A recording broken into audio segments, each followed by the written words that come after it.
Merci beaucoup. Aujourd'hui, dans le cadre de ce webinaire, nous allons avoir deux parties. Donc, la première partie dédiée à la présentation des résultats de l'étude, avec l'intervention, effectivement, les vidéos de Margot Déage et également de Inès Girard et de Gaël Perrin, avec la partie également, du coup, faire face et aussi la partie sur les préconisations. Après cette première présentation de l'étude, nous allons avoir le premier temps d'échange. Vous allez pouvoir poser les questions par chat. Et puis par la suite, nous allons avoir la deuxième partie qui est dédiée à toutes les ressources d'action qui existent. Donc tout d'abord avec la présentation de la campagne que nous avons produite et qui a été lancée en même temps que l'étude la semaine dernière au Centre Hubertine Auclair.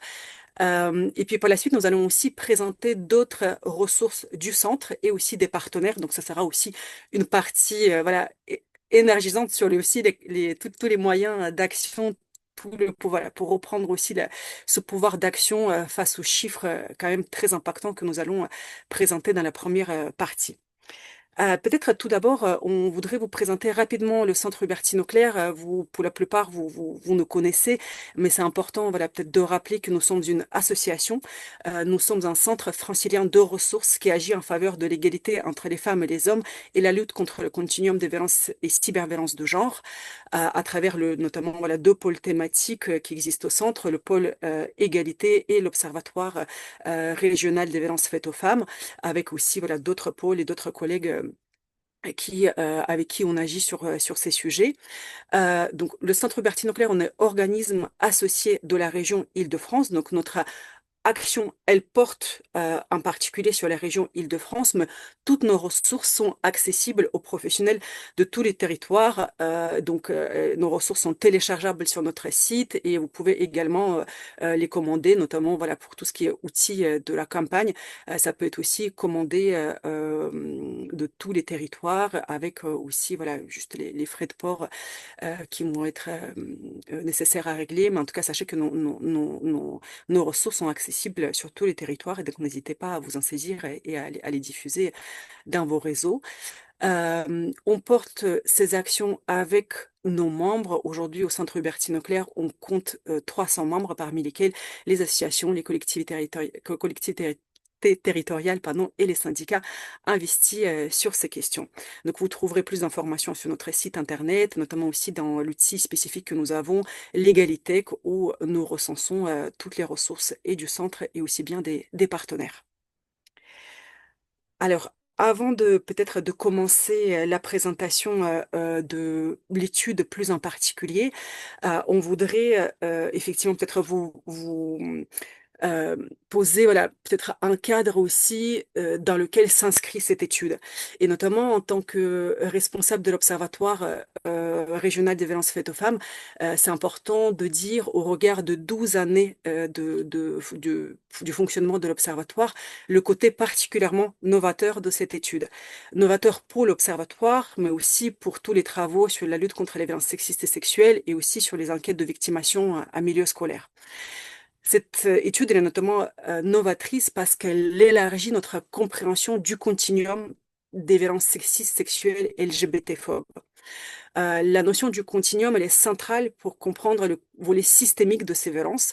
Donc, il y a déjà plusieurs études qui existent et qui nous apportent des connaissances sur le continuum, notamment en tant que continuum des violences subies tout au long de la vie, notamment dès le plus jeune âge, qu'on va voir à travers cette étude, et aussi sur le fait que il s'agit d'un continuum de violences, donc un cumul de plusieurs types de violences. Les violences sont rarement un acte unique et généralement, il s'agit d'un cumul de plusieurs types de violences. Donc ça, c'est voilà, des éléments de compréhension qu'on avait déjà sur la question des violences sexistes et sexuelles. Et cette étude qu'on va vous présenter, elle apporte, si je peux voilà, résumer peut-être très rapidement, et on aura l'occasion d'approfondir dans le cadre de cette première partie, elle apporte trois éléments complémentaires clés, notamment le lien entre les violences sexistes et LGBT-phobes. Aujourd'hui, ces violences sont généralement étudiées de manière distincte, séparées, et pourtant ces violences se basent sur les mêmes mécanismes et les mêmes fondements. Donc, d'où l'importance, de manière systématique, d'analyser, d'étudier les violences sexistes et LGBT-phobes en même temps, ce qui aidera par la suite de réfléchir à un meilleur moyen d'action contre ces violences. Le deuxième apport de cette étude, c'est aussi la réflexion et la compréhension des violences qui se passent en ligne et hors ligne. Au Centre Bertine Auclair, on est pionnière dans la production des travaux sur les cyberviolences sexistes et sexuelles depuis 2016, notamment aussi à travers tous les travaux qui sont portés par Inès à travers son poste. Et nous allons continuer à analyser de manière très détaillée les spécificités des cyberviolences, mais ce que nous démontre cette étude et que les violences se passent, notamment dans la plupart, en présentiel, et se poursuivent par la suite en ligne et sur les réseaux sociaux et d'autres moyens numériques, ce qui nous appelle aussi à une vigilance particulière sur le repérage de ces violences, en tant que voilà, violence qui se passe avant tout en milieu scolaire, donc ce qui doit alerter toutes et tous les professionnels du milieu scolaire pour pouvoir aussi mieux les repérer et agir par la suite aussi bien en présentiel que ce qui se passe sur le numérique. Et le troisième apport de cette étude, c'est aussi cette réflexion sur le continuum spécifique des violences sexuelles. Cette étude a une catégorisation large des violences sexuelles, ce qui est très important, en partant par exemple, un injure à caractère sexuel, allant jusqu'à la question des agressions sexuelles et des viols. Et c'est très important d'avoir cette approche large pour mieux caractériser ces violences et pour réfléchir également sur le continuum quand il y a, par exemple, des injures à caractère sexuel. C'est important aussi d'être alerté sur le fait que généralement, ça va donner lieu aussi à d'autres types de violences sexuelles et d'autres types aussi de cumul de violences. Donc, d'où l'importance aussi de cette réflexion en termes de continuum. Donc, voici quelques enseignements principaux de cette étude. Nous allons aussi pouvoir approfondir ces enseignements dans le cadre de cette première table ronde. Donc, c'est dans le cadre de cette première partie, nous allons entendre donc tout d'abord Margot Déage qui va présenter les résultats de victimation. Donc les taux de victimation à travers de cette étude, également les facteurs de risque.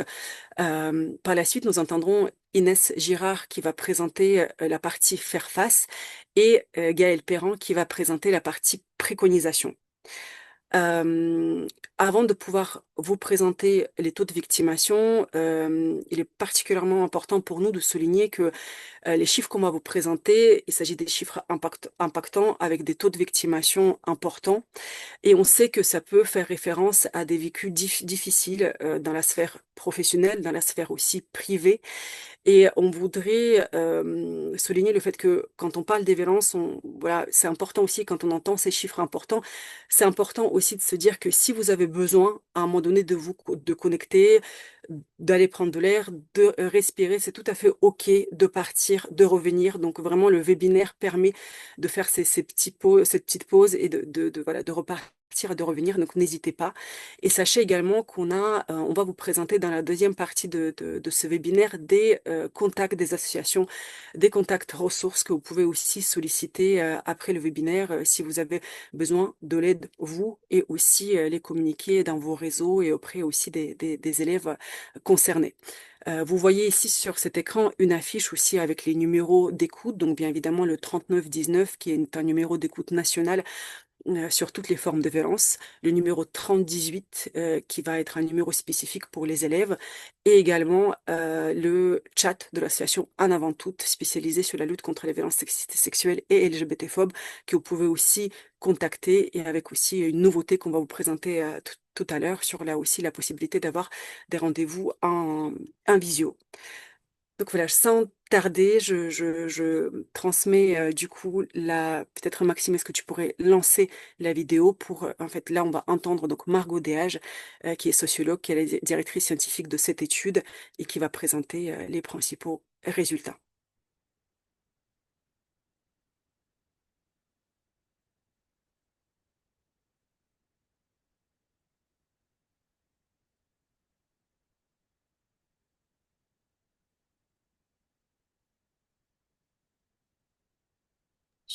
Oui, bonjour, je vais vous mettre la vidéo de Margot Déage qui prend juste un petit instant à charger, euh, malgré le fait qu'on l'avait ouvert. C'est parfois les, les aléas du cyber, même si on Bien, maîtrise bien bonjour à ces toutes et à outils. tous. Parfait. Voici. Et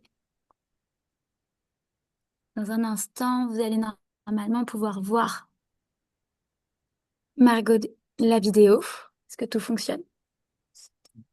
Très bien.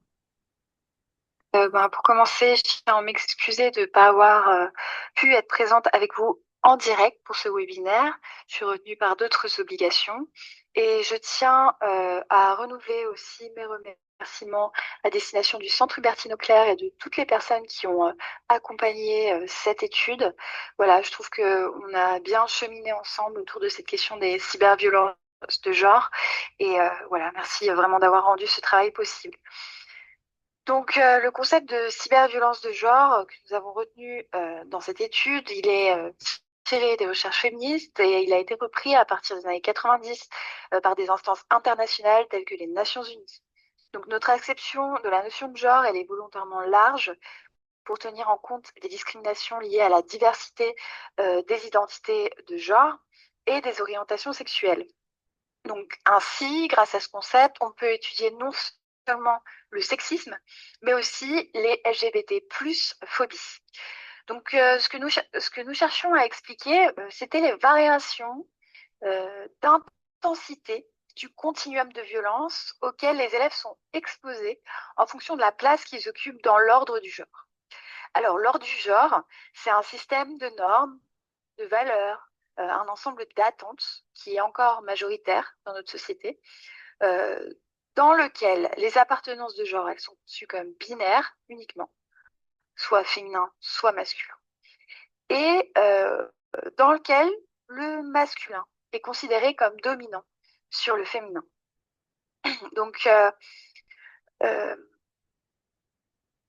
pour nous, ces cyberviolences de genre, elles vont désigner tout acte préjudiciable commis contre une personne en raison de son sexe ou de sa non-conformité au rôle de genre ou de sexualité socialement attribué à son sexe. Ces violences de genre, elles peuvent être perpétrées en face à face ou dans l'espace numérique. Donc nous avons mis le terme de cyber entre parenthèses pour signifier la porosité entre les espaces numériques et présentiels. Donc, à l'heure où les téléphones portables connectés à Internet accompagnent les jeunes partout, des notifications, de la navigation et des enregistrements s'imbriquent aux interactions en face à face. Malgré les interdictions, force est de constater que le collège n'est pas un sanctuaire déconnecté. Les élèves de troisième, ils ont été un tiers à nous dire qu'ils utilisaient leur téléphone quotidiennement dans l'établissement scolaire. Ainsi, les jeunes, ils sont devenus ubiques. Ils interagissent en même temps, en ligne et hors ligne. Et souvent avec des élèves qu'ils ont rencontrés par ailleurs dans l'établissement. Cela implique que la quasi-totalité des violences, elles peuvent se produire simultanément, successivement ou séparément dans les différents espaces. Donc nous, on s'est demandé dans quelle mesure les cyberviolences, euh, elles contribuent à forger un ordre hétérocis-normatif à l'adolescence. Donc on va décomposer le terme hétérocis-normatif pour être sûr qu'on le comprenne bien. Donc dedans, il y a hétérosexuel, que vous connaissez sûrement, ça désigne l'appartenance sexuelle qui est caractérisée par l'attirance pour les individus du sexe opposé. On a cisgenre, qui désigne une appartenance de genre correspondant à celle qui est assignée à la naissance. Et on a normatif, qui est relatif à ce qui fixe, prescrit une norme ou émet des jugements de valeur. Ainsi, l'hétérocis-normativité, elle désigne un système de genre fondé sur la différenciation asymétrique et sur la complémentarité obligatoire des sexes, venant imposer un cadre normatif qui discipline les identités genrées et les pratiques sexuelles. Donc, dans ce cadre, les relations hétérosexuelles, elles sont envisagées comme les seules convenables et comme les seules désirables. Alors, on a mis en place un peu une méthode ambitieuse pour collecter nos données. Cette collecte, elle s'est déroulée entre le printemps et l'hiver 2023 dans 14 établissements scolaires publics. Nous remercions chaleureusement l'ensemble des participants et participantes à l'enquête qui nous ont permis de collecter des données très riches. Donc, sur le plan qualitatif, on a collecté 49 entretiens avec des professionnels, 34 focus group avec des élèves et 32 échanges individuels avec des élèves. Sur le plan quantitatif, 3828 réponses exploitables ont été collectées dans un questionnaire de 200 items. Bon, on a connu quelques difficultés pour recruter des établissements en zone rurale et en filière professionnelle qui restent sous-représentés dans notre échantillon. Malgré cela, nos résultats sont représentatifs de la diversité sociale des élèves de la région de France qui sont scolarisés de la 6e à la terminale. Et ça, on peut le dire relativement aux IPS, aux indices de position sociale des établissements. Une pondération, elle a toutefois été calculée pour compenser la moindre participation des garçons et des élèves de terminale qui étaient occupés, comme on imagine, par la préparation du baccalauréat. Bon, la jeunesse, je dirais qu'elle se trouve aujourd'hui dans une position ambivalente. L'enquête Envie, qui a été menée par l'Institut national d'études démographiques, l'INED, en 2023, auprès des jeunes de 18 à 29 ans, elle révèle que d'un côté, les possibles en matière d'appartenance de genre, d'appartenance sexuelle, de pratiques relationnelles n'ont jamais été aussi vastes, et ce, en particulier pour les filles et les personnes minorisées. Mais d'un autre côté, les violences sexuelles déclarées sont en forte augmentation depuis une vingtaine d'années. Alors, qu'en est-il à l'adolescence? Eh ben, l'adolescence, c'est un âge de la vie où, selon Isabelle Claire, on entre dans le célibat. Cet âge de la vie peut être envisagé comme un laboratoire de genre dans lequel les appartenances et les attirances sont à la fois éprouvées et réprouvées. Seulement, il est difficile de mesurer les effets de ces appartenances, puisque notamment on n'a pas le droit de demander à des mineurs leur orientation sexuelle, c'est considéré comme une donnée sensible. Donc, pour contourner cette difficulté, on a dû innover sur le plan méthodologique. Donc, plutôt que de nous intéresser seulement aux logiques d'auto-identification, c'est-à-dire les catégories genrées dans lesquelles les élèves se reconnaissent, nous avons aussi mesuré les conséquences d'être assignés par les autres à une appartenance de genre ou sexuelle. Pour construire notre variable d'analyse, nous avons combiné les résultats de l'auto-identification de genre en tant que fille, garçon ou personne non binaire aux résultats de 2 questions sur l'outing, c'est-à-dire le fait de révéler l'identité sexuelle d'une personne contre son gré. Nous avons formulé ainsi la question pour l'assignation sexuelle. A-t-on diffusé des rumeurs disant que tu es lesbienne, gay, bi ou non hétéro, même si cela n'est pas vrai? Et pour l'assignation de genre, a-t-on diffusé des rumeurs disant que tu es trans ou non binaire, même si cela n'est pas vrai?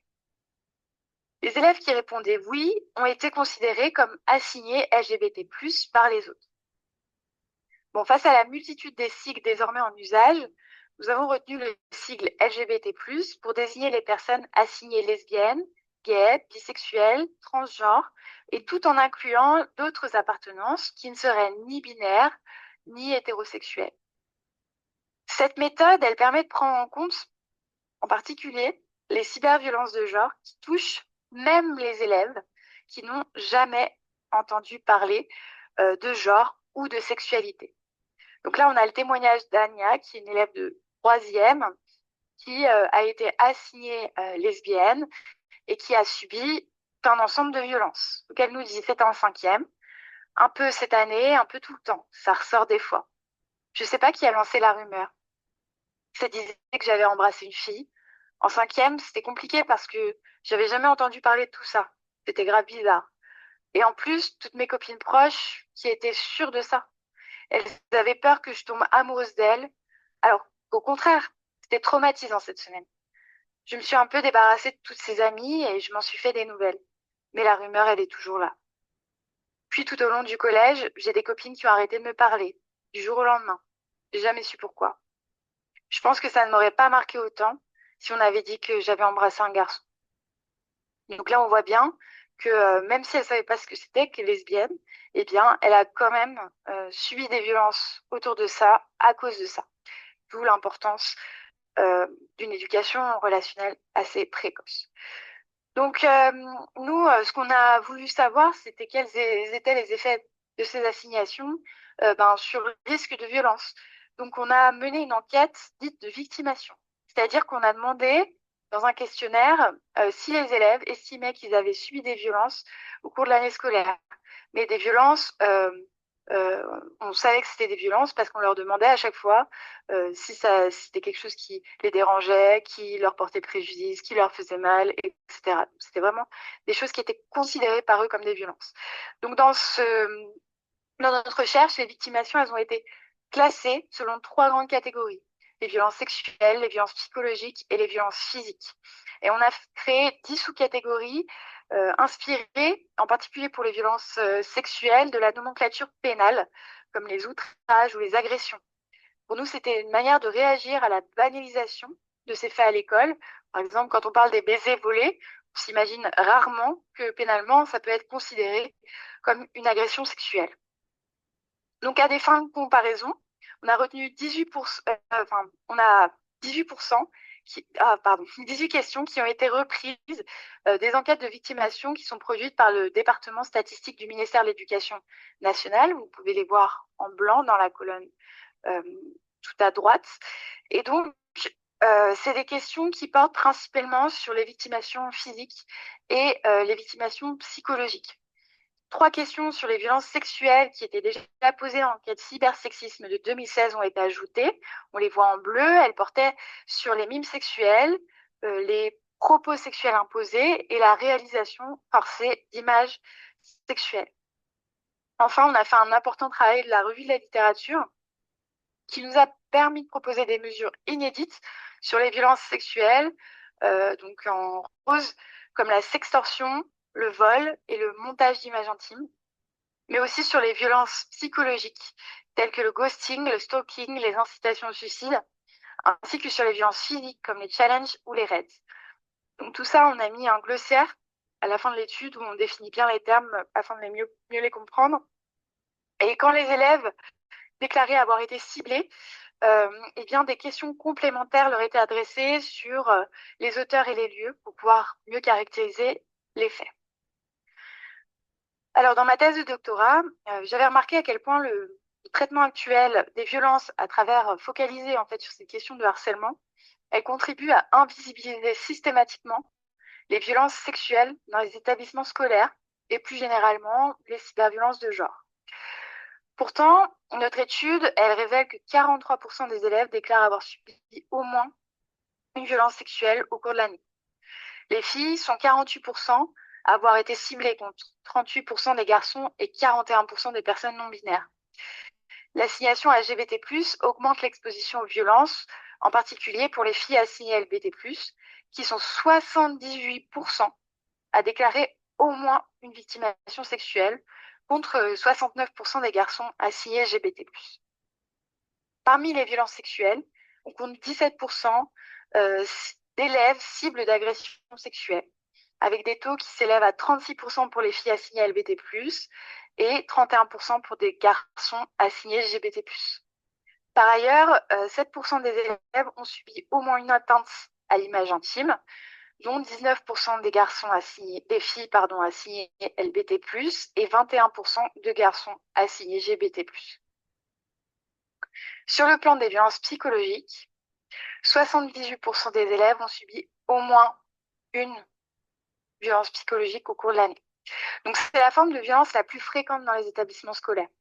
Encore une fois, les filles et les personnes non binaires sont particulièrement touchées, respectivement à hauteur de 83% et 87% contre 73% des garçons.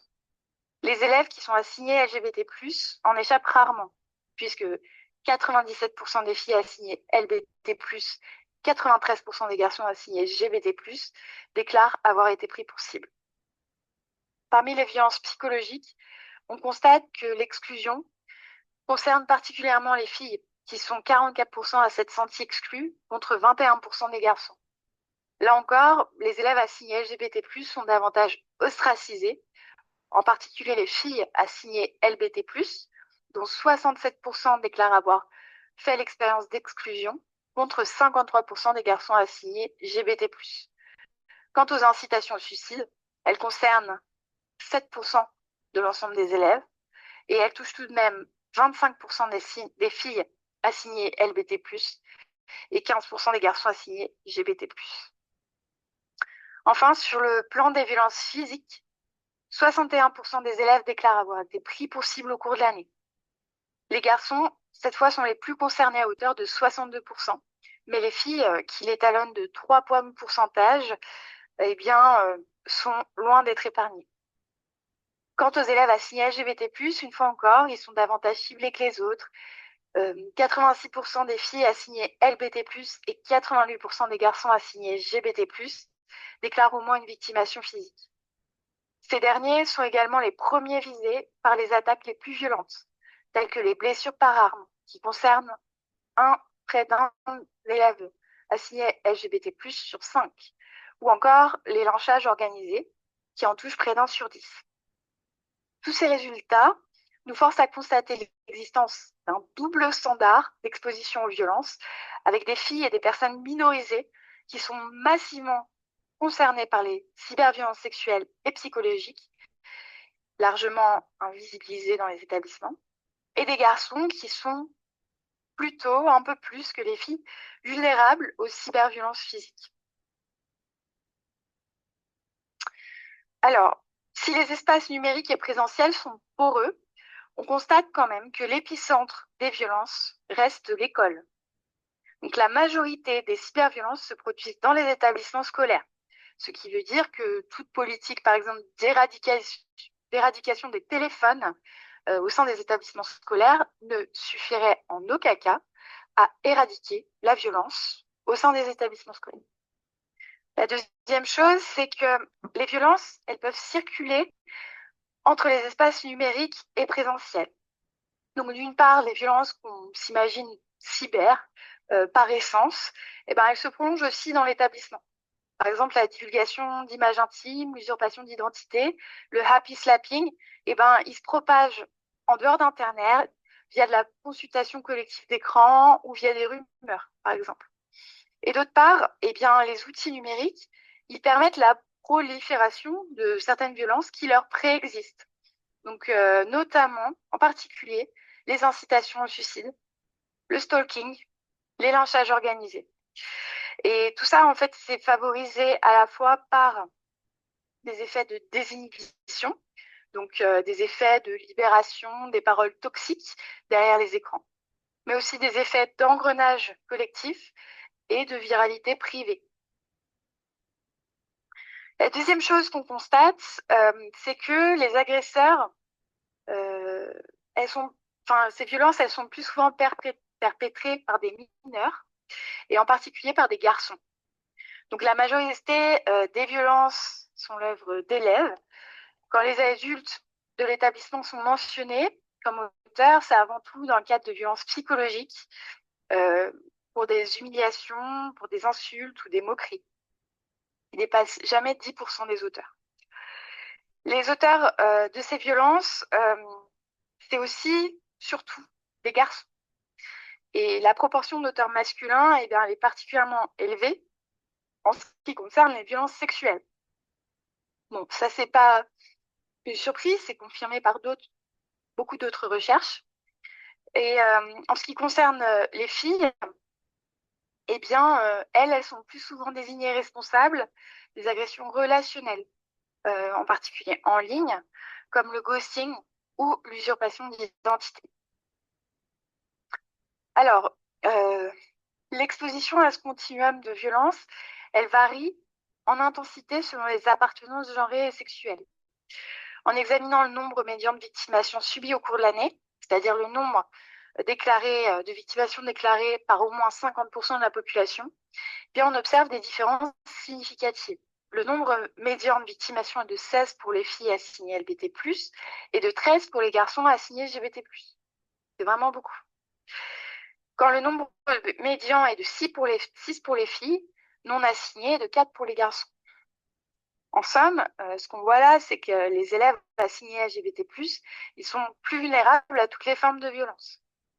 C'est particulièrement vrai pour les filles assignées LBT+, pour qui les risques sont restés invisibilisés par notamment les représentations des élèves qui idéalisent la tolérance à leur égard, par exemple les fantasmes autour du fait d'être lesbienne, euh, ou le fait que ces appartenances, elles sont considérées comme des passades. Pourtant, les violences qu'elles subissent, elles sont aussi, et on le voit moins souvent, le résultat d'une double stigmatisation, en raison à la fois de leur genre et de leur appartenance à des minorités sexuelles. Donc elles sont la conséquence, on pourrait dire, d'une forme de sexage, selon l'expression de Colette Guillemin, c'est-à-dire de l'appropriation physique par la classe des hommes, de la classe des femmes. Et cette appropriation, elle passe par l'obligation sexuelle, entre autres violences. Donc ce rapport de genre, il est rendu possible en particulier par la négation du désir féminin par les hommes. Mais on voit aussi que les garçons ne sont pas en reste face aux violences. Comme l'a montré Isabelle Claire, entre eux, ils convoquent régulièrement l'insulte de PD de manière rituelle pour établir des hiérarchies et des frontières de la masculinité. Donc la présomption d'homosexualité masculine, elle éveille non pas les fantasmes comme pour les filles, mais plutôt le dégoût et la peur d'une forme de contagion qui serait disqualifiante. Donc Éric de Barbieux, à ce sujet, il parle d'oppression viriliste pour désigner un système où prédomine une forme de masculinité machiste, sexiste et homophobe, donc au moyen de la force et du rejet du féminin, qui va imposer des normes qui sont considérées comme viriles.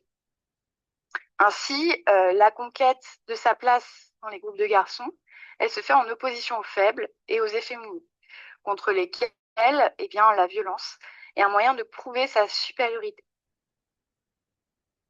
Alors, on va regarder maintenant le risque relatif d'être exposé à haute intensité à différents types de violences, toutes choses égales par ailleurs. Donc, ça veut dire qu'on va isoler l'effet de chacune des variables là, que vous voyez apparaître à l'écran, indépendamment d'autres variables qui ont été intégrées à un modèle de régression logistique. Je ne vais pas aller plus loin sur les précisions statistiques. J'espère que vous allez comprendre. Alors, pour le fait de subir au moins 5 violences sexuelles, eh bien, le risque est significativement plus élevé pour les filles. Il augmente de 57%. Et il est multiplié par 2 pour les personnes assignées LGBT+, et les personnes qui ont été en couple au cours de l'année. Donc, le fait que le lycée, ici on le voit, et le contexte scolaire ne soient pas significatifs, souligne que les violences, eh bien, elles peuvent se produire dans tous les milieux et à tous les âges. Lorsqu'on isole maintenant l'atteinte à l'image intime, eh bien, on constate qu'une fois encore, le risque est plus élevé pour les filles, il augmente de 39%, mais aussi il double une fois de plus pour les personnes assignées LGBT+, et pour les personnes en couple. Cette violence, elle est légèrement plus fréquente au lycée, mais elle se produit aussi dans tous les contextes scolaires. Pour le fait de subir au moins 10 violences psychologiques, eh bien, le risque il est plus élevé pour les filles, de 65%.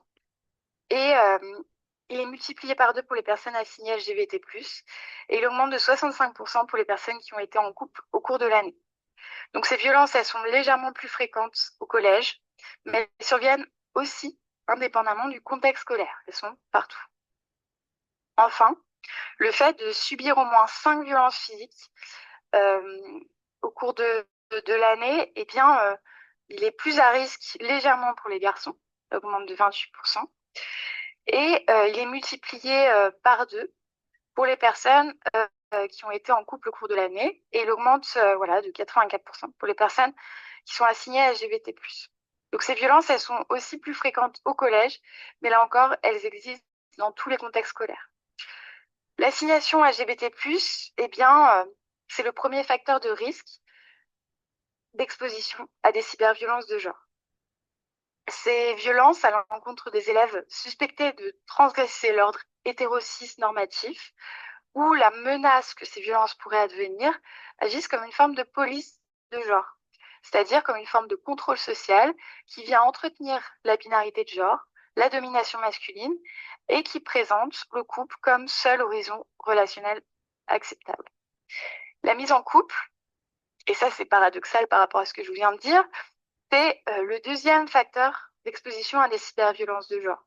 Cela peut être lié à des difficultés à prendre en compte le consentement du partenaire ou à des conflits qui sont engendrés par des situations de rivalité ou de rupture.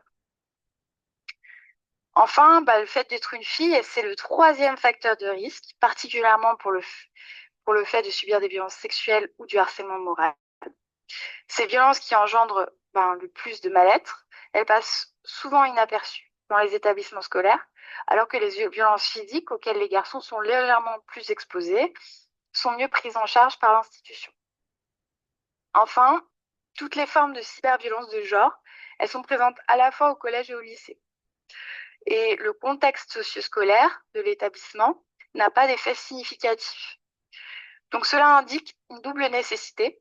D'une part, de travailler les compétences relationnelles, notamment à travers le consentement ou le respect de l'intimité d'autrui, tout au long du cursus secondaire et même avant. Et d'autre part, que la lutte contre les violences doit être organisée dans tous les établissements scolaires et pas seulement ceux réputés difficiles. Voilà, je vous remercie pour votre attention. Merci beaucoup à Margot Déage pour cette intervention. Imen, je sais, je vais du coup pouvoir vous présenter la deuxième partie donc de cette table ronde qui s'intéresse à faire face aux cyberviolences de genre, qui correspond en fait à la deuxième partie de l'étude complète que vous pouvez retrouver. Alors, normalement, vous allez voir mon écran apparaître d'ici peu. Très bien. Donc, la deuxième partie de cette étude, après avoir regardé les différents taux de victimation à travers le questionnaire, ça a été de s'intéresser aux conséquences de ces violences et de ces cyberviolences de genre pour les élèves et de voir les élèves à l'épreuve des violences et des cyberviolences. Donc, les cyberviolences et les violences de genre, elles affectent gravement la santé physique et mentale des élèves. Et les victimations psychologiques, ce sont les plus corrélées au mal-être au sein des établissements. Notamment, les élèves qui ont subi des violences et des cyberviolences psychologiques à haute intensité sont 10 fois plus nombreux et nombreuses à se sentir mal ou très mal dans leur établissement que les élèves n'ayant subi aucune violence. Ce qui montre bien que le fait d'avoir été exposé à des violences, notamment à haute intensité, va engendrer énormément de mal-être dans les établissements scolaires et de manière disproportionnée. Ces violences et ces cyberviolences, elles engendrent des troubles physiques, notamment du stress aigu, chronique, des troubles hormonaux, mais ça peut être aussi des maux de ventre, des maux de tête, et aussi des troubles psychologiques, allant de la dissociation aux troubles post-traumatiques, de l'anxiété, de la dépression, des comportements auto-agressifs. En fait, ce qu'on voulait montrer aussi à travers ces résultats ces conséquences des violences et des cyberviolences de genre, c'est que ces violences, qu'elles aient lieu en ligne ou hors ligne, elles ont des effets qui sont réels, qui sont concrets sur les victimes. Et le fait qu'elles puissent se passer dans l'espace cyber n'atténue en rien les conséquences de ces cyberviolences. Pour se protéger, les élèves, ils utilisent des stratégies d'évitement. Donc ça va être par exemple de ne pas vouloir réagir, de essayer de passer le plus possible inaperçu. C'est par exemple la stratégie d'un élève trans Valentin qui a fait un témoignage qui se trouve dans l'étude qui indique essayer d'être le plus invisible possible dans son établissement scolaire, donc il ne va pas prendre part à certaines discussions, essayer de se fondre dans la masse, donc ce que lui, il appellerait voilà, les normes au sein de sa classe. Et d'autres stratégies mises en place par des élèves sont des stratégies d'autodéfense. Ça va être, par exemple, à l'inverse, réagir face à des insultes. Donc, ça peut être rétoquer, répondre, signifier aussi qu'on n'est pas d'accord, dire qu'on va aller en parler potentiellement à des pairs ou à des adultes ou reporter ce type de comportement. Et ces différentes stratégies, elles peuvent aussi s'entremêler et dépendre des différentes actions des élèves. Un autre aspect important dans les réactions face à ces violences et ces cyberviolences, c'est le fait que les filles utilisent plus souvent des outils de confidentialité et de modération en ligne. Ça, on s'est intéressé à leurs pratiques numériques, donc à la plupart des élèves, et on s'est rendu compte que les filles, notamment sur leurs réseaux sociaux, vont être davantage attentives à la confidentialité des contenus et de leur présence en ligne. Ça va être par exemple se mettre en privé, limiter l'accès à ce qu'elle publie à certaines personnes, à des amis proches, potentiellement ne pas tout partager. Elles vont aussi avoir plus tendance à faire attention à qui a accès leur contenu et à utiliser euh, les outils de modération que proposent les différentes plateformes, que ce soit pour signaler des comptes ou signaler des commentaires, des messages qui semblent inappropriés. Ce qui n'est pas le cas, ou ce qui est moins le cas pour les garçons qui ont été interrogés dans cette étude. Euh, Par la suite, on s'est intéressé aux personnes vers qui les élèves vont se tourner, donc les personnes ressources. Un chiffre qui nous a particulièrement marqué, c'est que seulement 26% des victimes de violences et de cyberviolences de genre en parlent. Ce chiffre est extrêmement bas puisque du coup, uniquement un quart des victimes osent prendre la parole et aborder les violences et les cyberviolences qu'elles ont subies. Les filles cherchent plus souvent de l'aide que les garçons, 24% contre 21%. Et les élèves assignés LGBT+, cherchent davantage de soutien, surtout les garçons assignés LGBT+, 40% contre 36% des filles LBT+. Parmi ces élèves, on a 65% des élèves qui ont parlé, qui ont trouvé que leur situation s'est améliorée. Si ce chiffre représente plus de la moitié des élèves qui ont parlé, il reste quand même extrêmement bas, puisque ce qu'on souhaite, et je pense que c'est partagé par toutes les personnes qui assistent à ce webinaire, c'est que toutes les victimes qui prennent la parole, qui demandent déjà un certain courage et qui n'est pas facile à faire, puissent trouver que leur situation s'améliore et avoir les réponses dont elles ont besoin. Les pairs sont les principaux et principales interlocuteurs, interlocutrices des victimes à 63%, ce qui veut dire que les jeunes vont plutôt se tourner vers d'autres jeunes, notamment surtout pour les filles à 70% contre 63% des garçons, et les élèves assignés LGBT, plus 74 des filles et 60% des garçons. Les parents sont moins sollicités à hauteur de 38% par peur de les angoisser, de ne pas être compris ou comprises ou de recevoir une punition.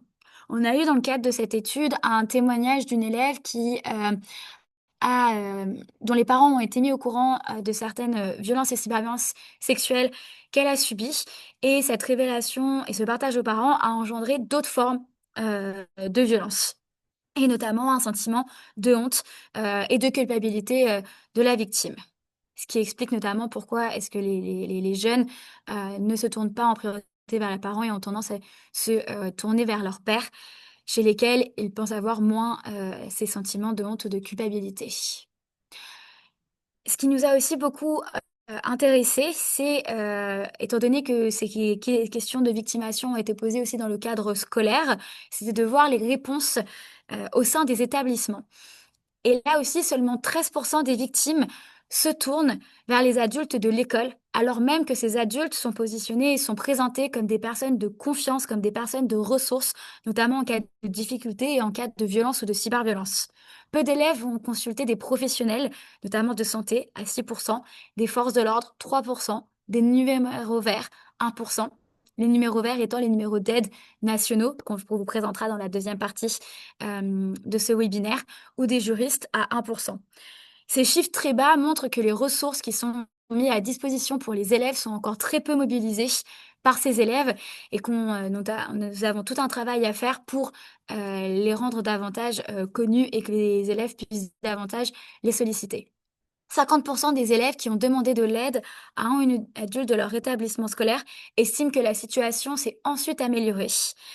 Mais dans 18% des cas, il n'y a pas eu d'action ou pas eu de résultat dans 19% des cas. Ces résultats, encore une fois, très bas sur les conséquences des réactions ou des non réaction des adultes de l'établissement montre qu'il y a encore une marge de manœuvre pour pouvoir davantage accompagner, prendre en charge les victimes de violences et de cyberviolences de genre.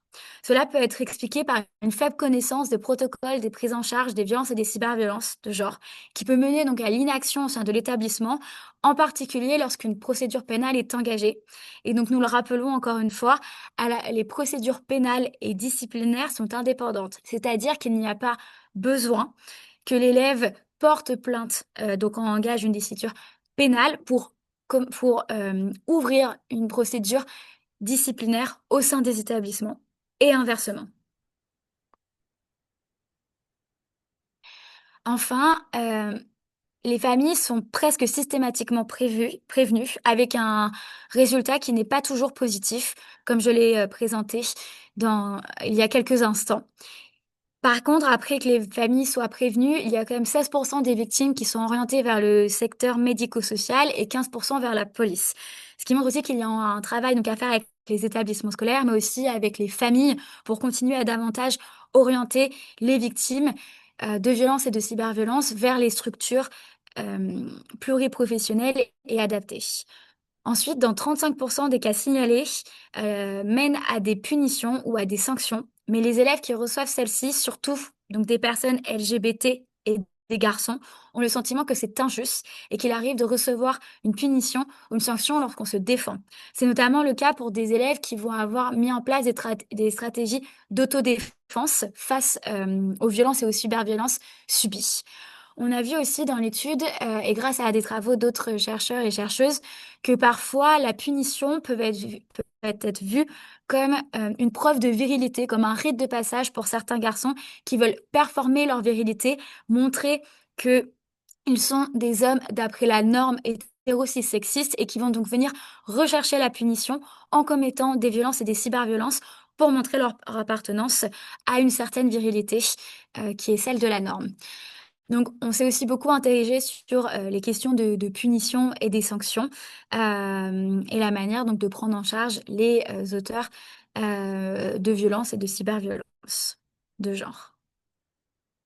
Enfin, en résumé, et avant de laisser la parole à ma collègue Galec Perrin pour présenter les pistes d'action, s'il y a une phrase que vous pouvez retenir des résultats de cette étude sur les violences et cyberviolences de genre, c'est que les filles lesbiennes, bi, trans sont les premières victimes du continuum des violences et des cyberviolences de genre. Un dernier point, donc vous avez la synthèse et l'étude et au sein du centre, nous avons fait un énorme travail, notamment aussi avec une collègue qui n'est plus au centre Bertine Leclerc, mais Léa Amoureux qui nous a aidé énormément dans la mise en page, dans les infographies et le lien avec la graphiste Delphine. Nous avons pu proposer beaucoup de tableaux et d'infographies pour que vous, les professionnels, vous puissiez les reprendre directement dans des PowerPoint ou les présenter simplement à vos collègues. Donc n'hésitez pas, par exemple, dans la synthèse, à la page 6 et 8, vous avez les chiffres et les clés principaux sous forme d'infographie. Et la page 28 et 29, vous avez un tableau récapitulatif avec les différents taux de victimation et les facteurs de risque.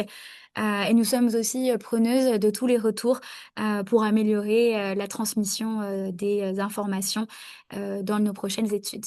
Merci beaucoup. Merci Inès.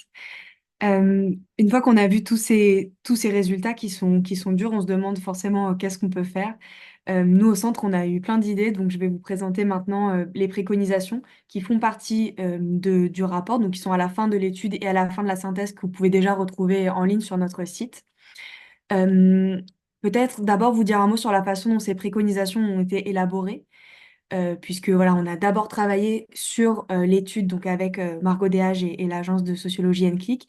Et puis ensuite, une fois qu'on avait les résultats, nous avons travaillé notamment avec le comité de pilotage de l'étude, dont vous pourrez retrouver les membres aussi du rapport et de la synthèse pour élaborer des préconisations qu'on espère les plus opérationnelles possibles, les plus complètes, euh, pour pouvoir apporter des pistes de solutions euh, à, à cette situation. Nous avons notamment travaillé, et je voulais les remercier, avec les missions égalité des rectorats des académies franciliennes qui nous ont accompagnés tout au long de ce travail, mais aussi fortement sur la partie sur les préconisations. Et puis, de la même manière, avec des collègues de la Direction générale de l'enseignement scolaire et notamment de la mission de prévention des violences en milieu scolaire et du Bureau de l'égalité et de la lutte contre les discriminations, qui nous ont vraiment aidés à pouvoir améliorer et rendre le plus précises et opérationnelles possible ces préconisations. Donc, je les en remercie. Nos préconisations sont structurées en trois axes. Un premier axe autour de la formation des professionnels, un deuxième autour de la question de prévention et de sensibilisation, donc notamment des élèves, et puis un troisième axe sur le rôle des établissements et voilà comment faire pour pouvoir accompagner les établissements. On l'a vu, c'est là que se passe la majorité des violences, pour accompagner les établissements à faire face à ces violences. Je vais rentrer un petit peu dans le détail sur chacun de ces axes, sachant que vous retrouverez donc vraiment les préconisations spécifiques à la fin des documents, avec à chaque fois ce que l'on préconise, euh, qui est-ce que ça concerne et qui est en charge ou devrait être en charge ou pourrait être en charge de mettre en œuvre cette préconisation. Donc, le premier axe sur la formation des professionnels, ce qu'on propose, et là, ça n'est pas révolutionnaire, mais ça serait bien quand même que ça ait lieu, de travailler sur la formation initiale et la formation continue. Donc, à la fois d'essayer de former toutes les catégories professionnelles qui vont arriver dans leur travail auprès des enfants, auprès des jeunes, et puis de former toutes les personnes qui travaillent déjà auprès des enfants, auprès des jeunes, avec des points d'attention spécifiques qui sont par exemple d'inclure les signaux d'alerte et l'accueil de la parole des victimes et des témoins de violences pour pouvoir plus facilement repérer les violences, puisqu'on l'a vu, il y a très peu d'élèves qui vont parler spontanément aux adultes, 13%. Donc c'est important de pouvoir, en tant qu'adulte, être outillé pour les repérer et pour leur poser la question, pour leur demander s'il n'y a pas quelque chose qui se passe, et de savoir aussi quoi faire de cette parole, puisque Inès le rappelait, 65% des élèves qui ont parlé des violences vécues estiment que la situation s'est améliorée. C'est pas mal, mais on n'est pas à 100% comme on aimerait l'être. Et puis le deuxième point d'attention, c'est de former toutes les catégories professionnelles. On pense tout particulièrement dans les établissements scolaires à la vie scolaire, aux AED qui bénéficient très peu de formation ou qui ne passent pas forcément par les mêmes biais que d'autres catégories professionnelles au sein de l'éducation nationale qui ont plus accès à des formations. Et on pense aussi aux cadres, par exemple en académie, aux personnes qui sont référentes sur des sujets peut-être connexes, mais qui ont un rôle également à jouer, à comprendre vraiment les mécanismes et les spécificités des violences et des cyberviolences de genre. Pour cela, il y a pas mal d'outils qui existent et donc on a détaillé un peu des façons d'y arriver. Mais par exemple, tous les concours pour travailler dans l'éducation nationale, dans lesquels il pourrait y avoir de manière plus claire euh, des temps où on aborde ces sujets. Et donc, du coup, il serait obligatoire de les aborder lors de la formation initiale, hein, parce que c'est déjà le cas, mais la question se pose de l'effectivité de ces temps de formation, puisqu'ils sont actuellement pas encore évalués. On n'a pas de retour sur les temps de formation en INSPE sur ces sujets. Le schéma directeur de la formation continue, qui est remis à jour régulièrement au niveau du ministère et qui pourrait permettre d'avoir un axe fort sur ce volet-là. Les formations d'initiative locale, qui permettent, donc, sont les formations au sein des établissements, qui peuvent permettre de former l'ensemble d'une équipe avec toutes les différentes catégories de professionnels, y compris les agents techniques, qui peuvent aussi être des relais pour les élèves et qui souvent ne sont pas inclus dans les parcours de formation. Pour ça, bien sûr, ça sous-entend de développer aussi la formation des formateurs et formatrices académiques qui proposent et qui mettent en place les formations d'initiative locale. Donc, voilà, il y a plein d'étapes pour pouvoir y arriver. Et puis, on se dit que la labellisation égalité filles-garçons, qui a été déjà un outil pour encourager les établissements à s'engager et valoriser leur engagement, pourrait être utilisé en conditionnant de manière plus franche encore l'obtention du label à des actions de formation avec, disons, une exigence peut-être encore plus élevée que celle qui existe déjà pour obtenir cette labellisation. Donc ça, c'est pour le premier axe sur la formation. Le deuxième axe concerne les questions de prévention et de sensibilisation. Donc ici, nous, ce qu'on on voudrait proposer, c'est de créer des ressources de prévention, de sensibilisation sur la question des violences et des cyberviolences de genre. Il y en a déjà qui existent. Nous, vous allez voir, on a essayé d'apporter notre pierre à l'édifice et Oriane vous présentera tout à l'heure notre nouvelle campagne de sensibilisation. Mais vraiment d'avoir des outils de prévention qui sont spécifiques et qui visibilisent les facteurs de risque, puisqu'on l'a vu, ça n'est pas forcément les élèves les plus à risque de vivre des violences et des cyberviolences de genre, ne sont pas forcément celles et ceux qui sont identifiés par les autres élèves ou par une partie des professionnels. Donc les facteurs de risque qu'Inès a rappelé et Margot a rappelé tout à l'heure, être LGBT, être une fille, être en couple ou avoir été en couple, qui selon notre étude augmente énormément le risque d'être victime de violence ou de cyberviolence de genre. Euh, on propose aussi de créer des ressources pour faciliter l'intégration de ces enjeux dans les cours, dans les actions éducatives, notamment pour développer les compétences numériques des jeunes et des professionnels par rapport aux pratiques d'autodéfense numérique, donc l'utilisation des outils de modération, de blocage, de signalement sur les réseaux sociaux, puisque c'est quelque chose qui permet de lutter contre les violences, mais c'est aussi le développement de compétences numériques. Donc ça c'est un axe.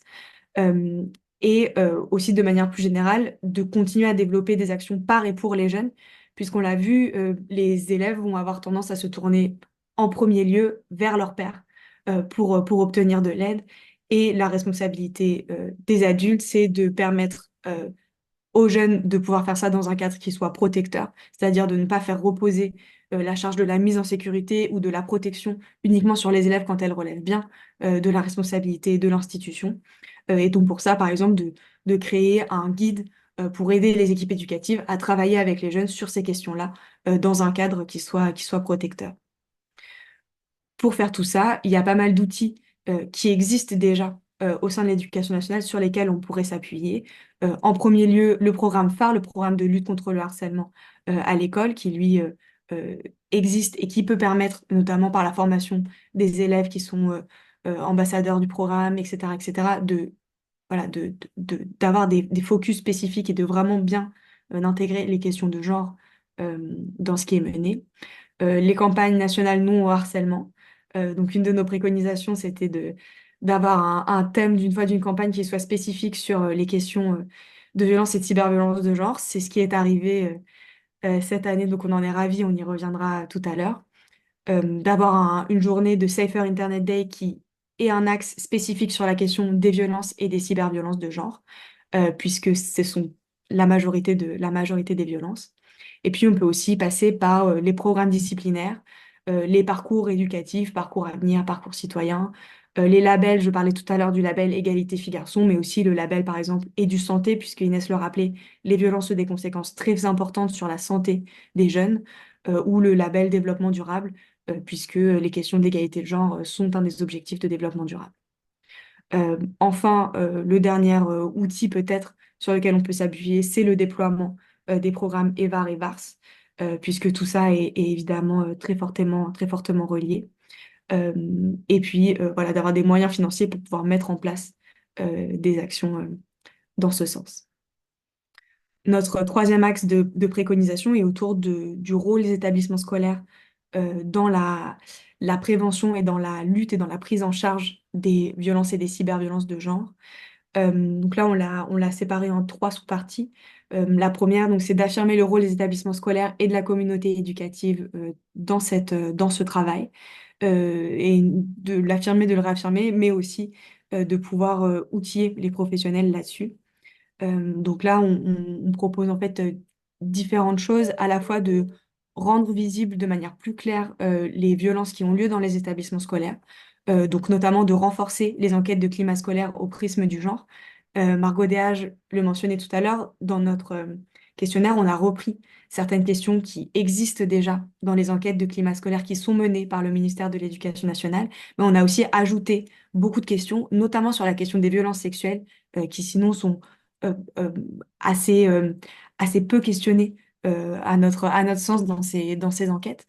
Donc voilà, renforcer, on aimerait bien que nos questions, elles sont dispo pour être intégrées dans les enquêtes nationales de climat scolaire, aussi dans les enquêtes locales de climat scolaire, qui pourraient servir à rendre visible peut-être des choses que l'on voit moins. Et de la même manière, d'avoir des rapports chaque année au niveau national et aux échelles académiques ou départementales sur les faits de violence et de cyberviolence de genre qui sont remontés, notamment via l'application Fait Établissement, et de pouvoir savoir quelles suites sont données pour aussi savoir bah, qu'est-ce qui est fait, qu'est-ce qui fonctionne bien, qu'est-ce qu'il faudrait améliorer, sur quoi on aurait besoin d'outils, de formation, d'accompagnement. Donc ce côté un peu rendre visible, créer des ressources et communiquer à propos des ressources. Il y a déjà des vadémécums qui existent, les mettre à jour, les renforcer, continuer de communiquer sur ces ressources et notamment de faire le lien entre les ressources qui existent, le guide sur les violences sexistes et sexuelles et les guides sur les violences LGBT-phobes, puisqu'on voit bien que les deux sont interconnectés. Et donc voilà, de continuer à outiller les établissements scolaires dans leur rôle. Sur la prise en charge des victimes, pour nous, il y a plusieurs axes, hein. Le premier, c'est de dire que faire pour que les professionnels qui ne sont pas spécialistes et dont ça n'est pas le cœur du travail d'accompagner des victimes de violences et cyberviolences de genre, parce que c'est pas, là, ça s'improvise pas, hein, d'une certaine manière, pour que ces personnes-là puissent être un premier relais qui soit protecteur et qui soit efficace pour mettre en sécurité les victimes. Donc d'abord, voilà, des protocoles, vraiment. Il existe des protocoles déjà, on y reviendra tout à l'heure, des protocoles, des ressources pour que n'importe quel professionnel, si une jeune vient de lui parler de violences qu'il ou elle a vécues ou que quelqu'un d'autre a vécu, sache comment réagir. Donc ça, c'est un premier axe. Un deuxième axe, c'est de former ou de renforcer la formation d'équipes spécifiques pour la prise en charge, le suivi et la prévention, donc les équipes médico-sociales en partie, mais aussi des équipes spécifiques qu'il peut y avoir parfois au niveau des rectorats, de prise en charge de situations de crise, par exemple, qui peuvent ensuite, qui prennent le relais ensuite et qui font le suivi dans le temps long de ces questions au sein des établissements. Et puis de renforcer les moyens pour les associations qui travaillent sur ces questions et qui accueillent et qui prennent en charge aussi des victimes, puisque c'est toujours bien d'avoir une multiplicité de choix quand on cherche de l'aide, donc de pouvoir vraiment de manière concrète proposer aux jeunes qui sont victimes de violences et de cyberviolences de genre des options aussi en dehors du cadre de l'éducation nationale et qui soient vraiment accessibles. Enfin, notre dernier axe est sur la question de la responsabilisation des personnes qui commettent des violences.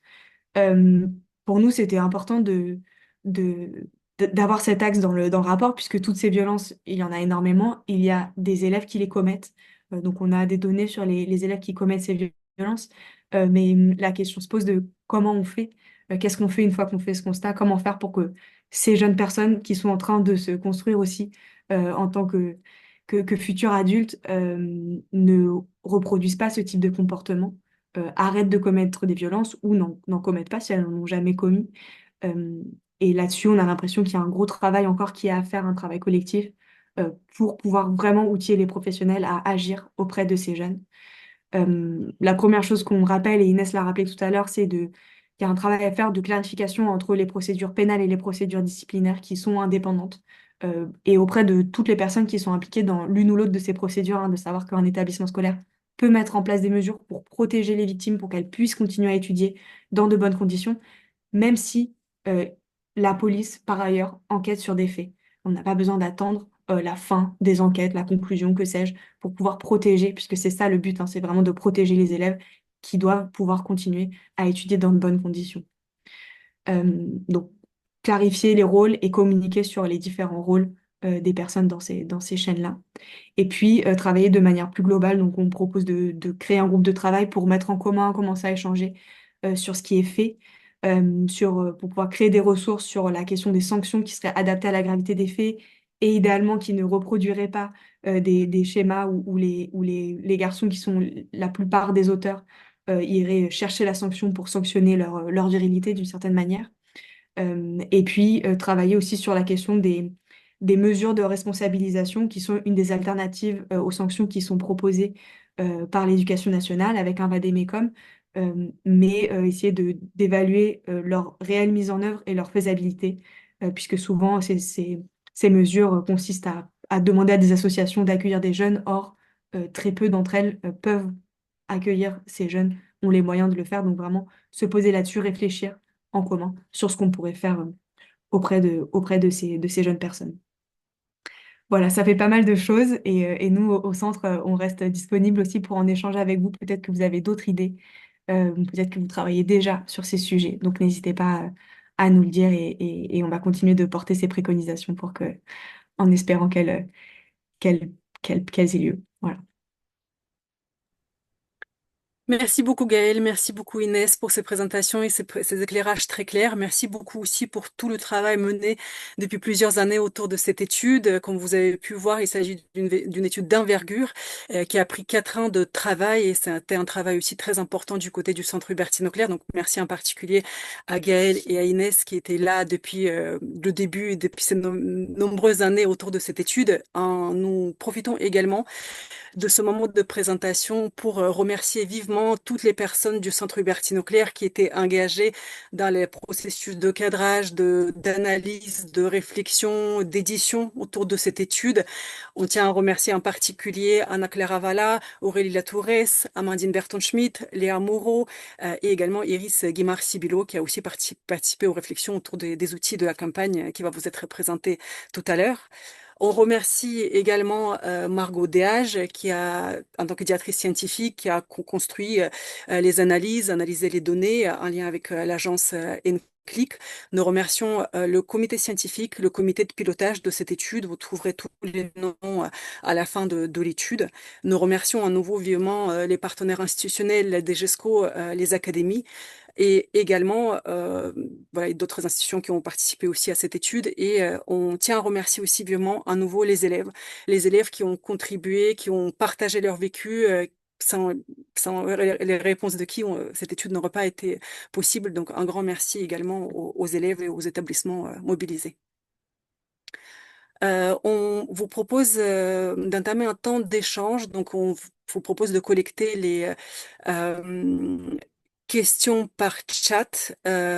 Vous pouvez, du coup, voilà, vous pouvez, ça peut être les questions sur les taux de victimation, les résultats de l'étude, également, voilà, la partie aussi faire face ou les préconisations présentées à la fin. Donc, n'hésitez pas à poser des questions, à partager aussi peut-être voilà des choses qui vous semble important avec un lien avec les résultats de l'étude et les préconisations.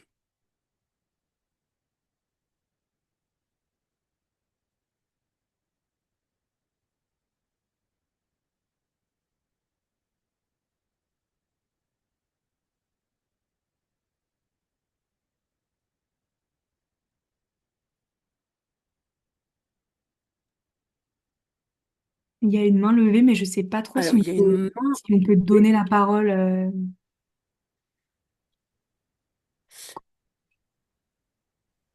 Normalement, pour poser les questions, quand vous allez dans la partie chat, vous pouvez faire A, hôte et panéliste, comme ça a été mis dans le petit message, et poser vos questions ici.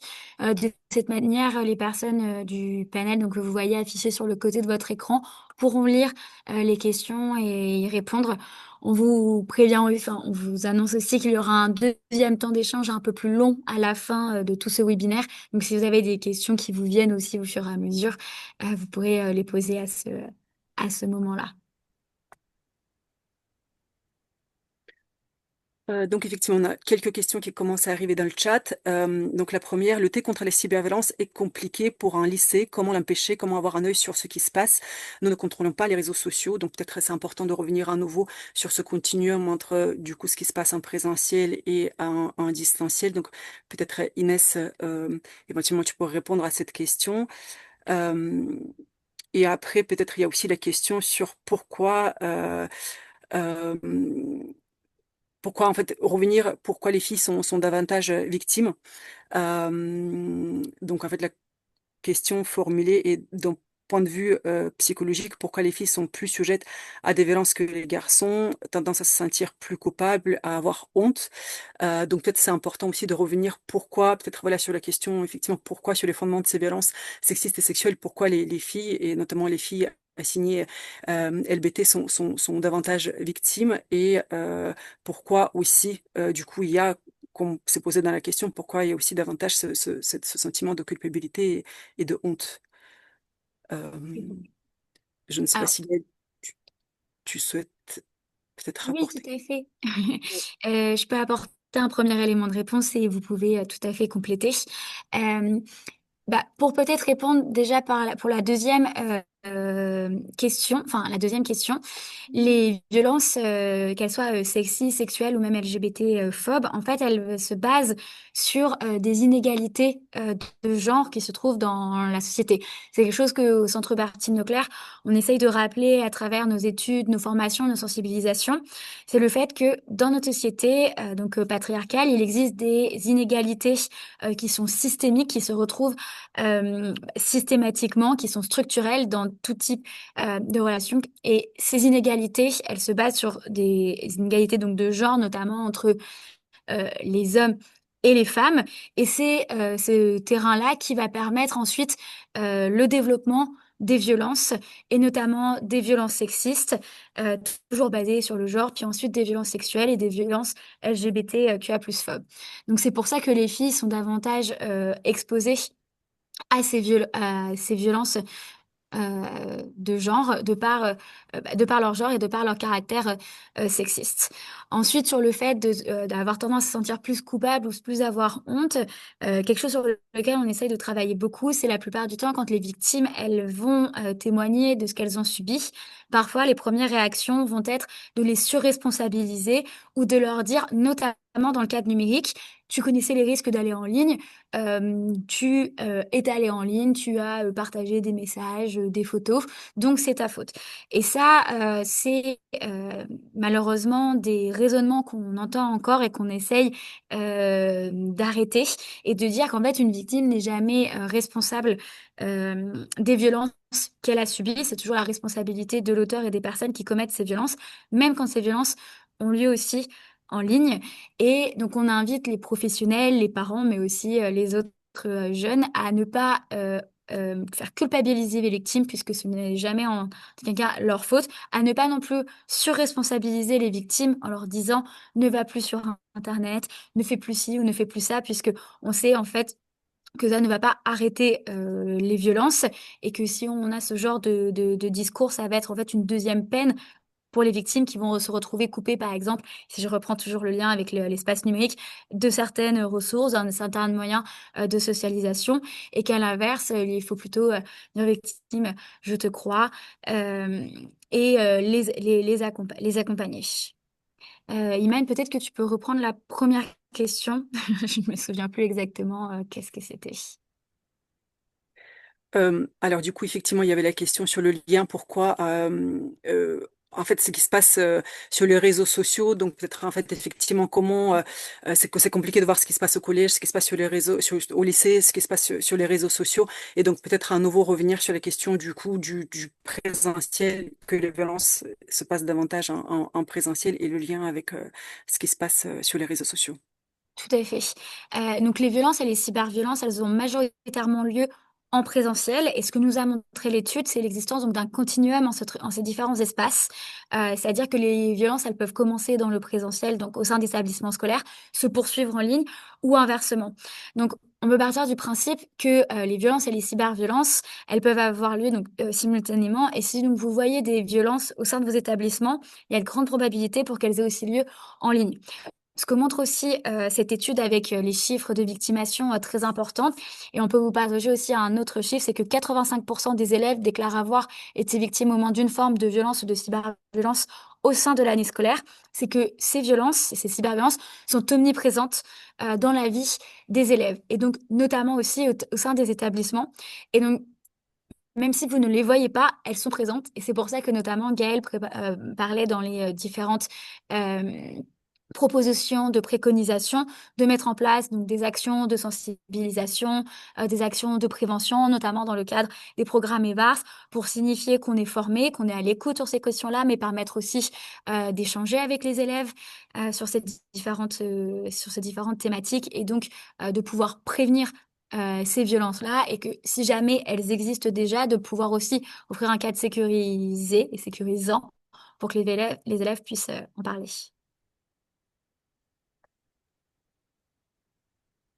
Donc effectivement, il y a... Oui, Gaëlle, est-ce que tu souhaites contribuer? Oui. Non, non, c'est bon. Vas-y. D'accord. Bah, peut-être aussi on peut revenir parce que du coup sur la question pourquoi, attendez, je la retrouve tout de suite dans le chat. Donc une personne qui pose la question, je suis un peu surprise que les garçons assignés LGBT+ soient moins victimes que les filles LBT+. Est-il possible qu'ils aient moins répondu au questionnaire?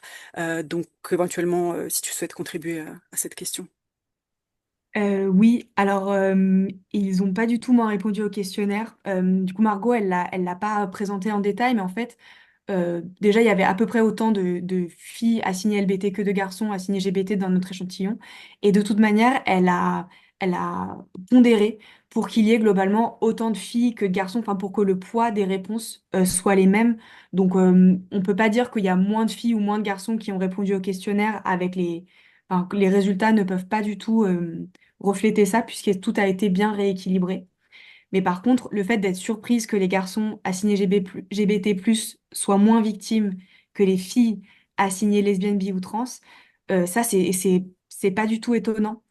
Puisque ce que montre l'étude, et notamment la partie qualitative, c'est on ne voit pas, on minimise de la même manière qu'on minimise souvent les violences vécues, on minimise beaucoup les violences que vivent les filles lesbiennes, bi et trans. Les élèves minimisent elles et eux-mêmes dans leur discours, et les professionnels les voient moins, les repèrent moins. Ça peut aussi être lié aux formes de violence, puisque les violences qui sont encore plus vécues par les filles lesbiennes, bi ou trans sont beaucoup les violences sexuelles et psychologiques, alors que les garçons gays, bi ou trans sont davantage victimes sur les violences physiques. C'est le seul champ de violence sur lesquels ils sont plus victimes, qui sont celles que l'institution scolaire et nous, globalement en tant que société, on est les plus outillés pour repérer et pour constater. Ce sont aussi les garçons gays, bi et trans qui demandent le plus de l'aide aux adultes. Donc, ce sont aussi eux qui parlent le plus, enfin, qui demandent le plus d'aide, qui demandent plus d'aide que les filles, alors même qu'elles sont plus victimes d'une certaine manière. Donc, il y a pas mal d'éléments qui peuvent expliquer cette survisibilisation. Et peut-être un dernier, et dans le rapport, vous retrouverez vraiment le détail sur les différents types de violences. Les garçons gays, bi, trans sont les élèves qui sont le plus victimes de formes de violences très spectaculaires, et notamment les violences à l'arme blanche.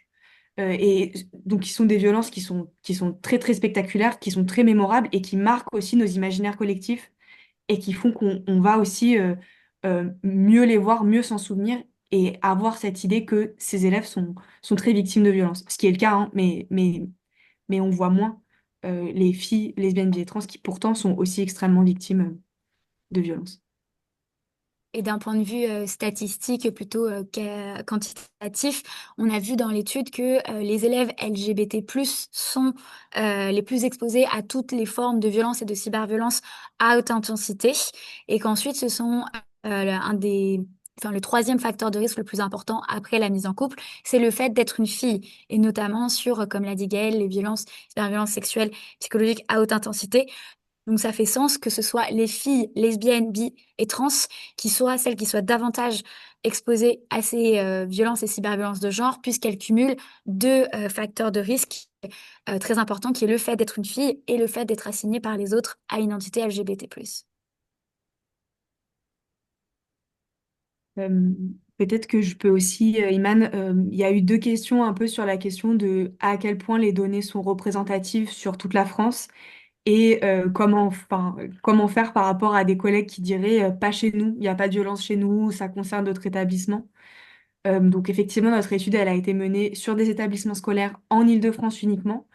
Mais il y a quand même eu 14 établissements scolaires qui ont fait partie de notre échantillon et on a vraiment eu une vigilance particulière à ce que ces établissements soient différents les uns des autres, des collèges, des lycées, des différents types de filières dans les lycées qui étaient proposés, des zones. Alors effectivement, zone rurale, en Île-de-France, il y en a, mais on n'avait pas d'établissement qui était vraiment en zone rurale, on avait zone plutôt périurbaine, urbaine, avec des indices de positionnement social assez différents et du coup qui allaient de très bas à très haut, puisqu'en Île-de-France, voilà, il y a il y a toute cette variété-là.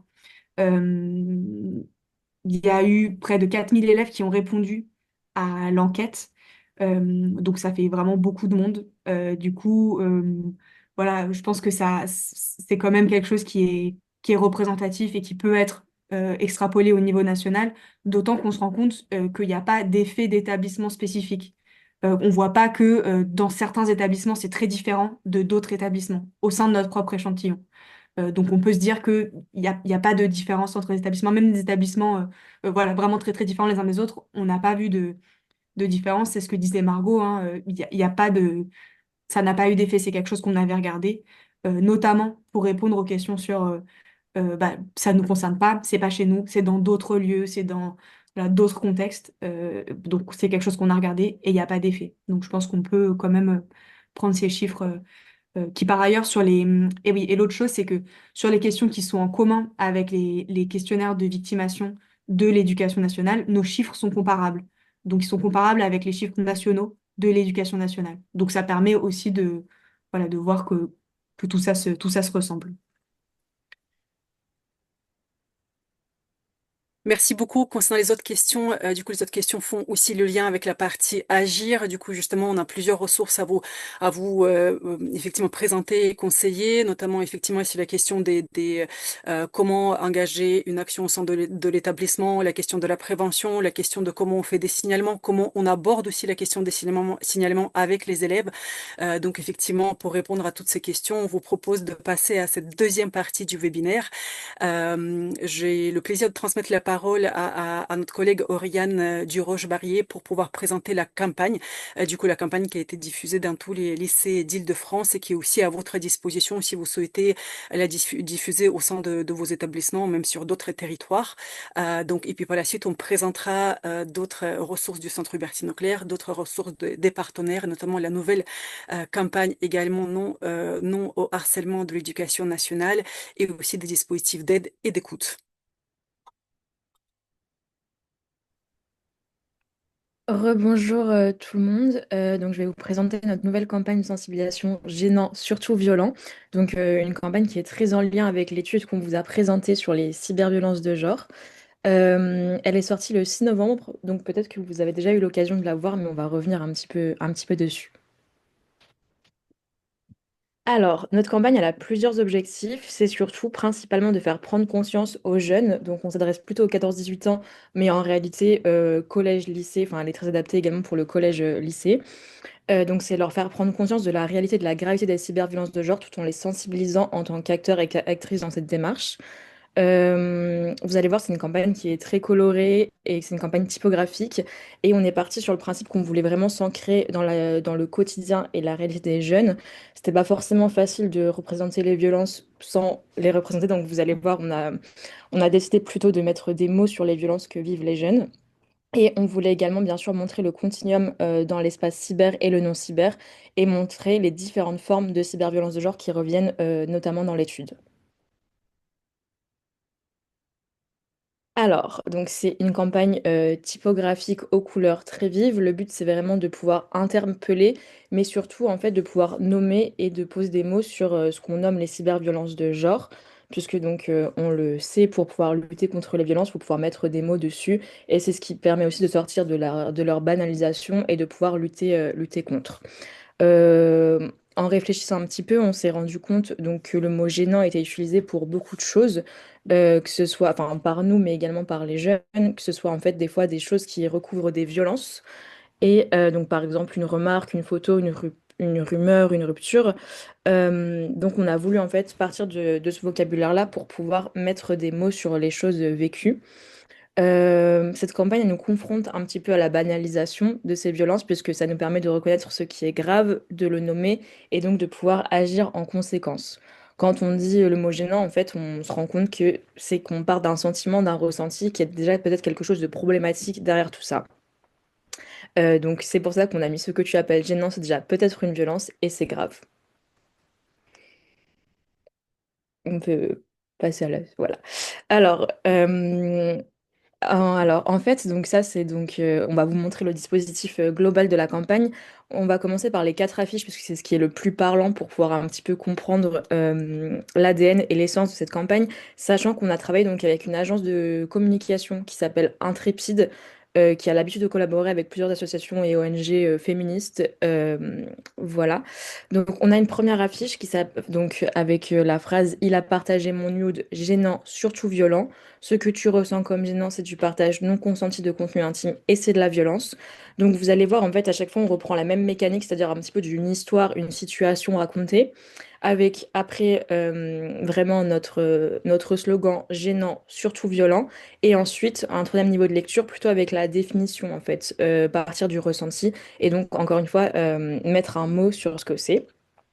Ensuite, on a une deuxième affiche, il filme deux filles qui s'embrassent et poste la vidéo gênant, surtout violent. Ce que tu ressens comme gênant, c'est de l'outing, c'est aussi de la lesbophobie et c'est de la violence. Et donc nos deux autres affiches, on me filme aux toilettes pour voir si je suis une fille ou un mec gênant, surtout violent. Ce que tu ressens comme gênant, ça s'appelle de l'upskirting. C'est aussi de la transphobie et c'est de la violence.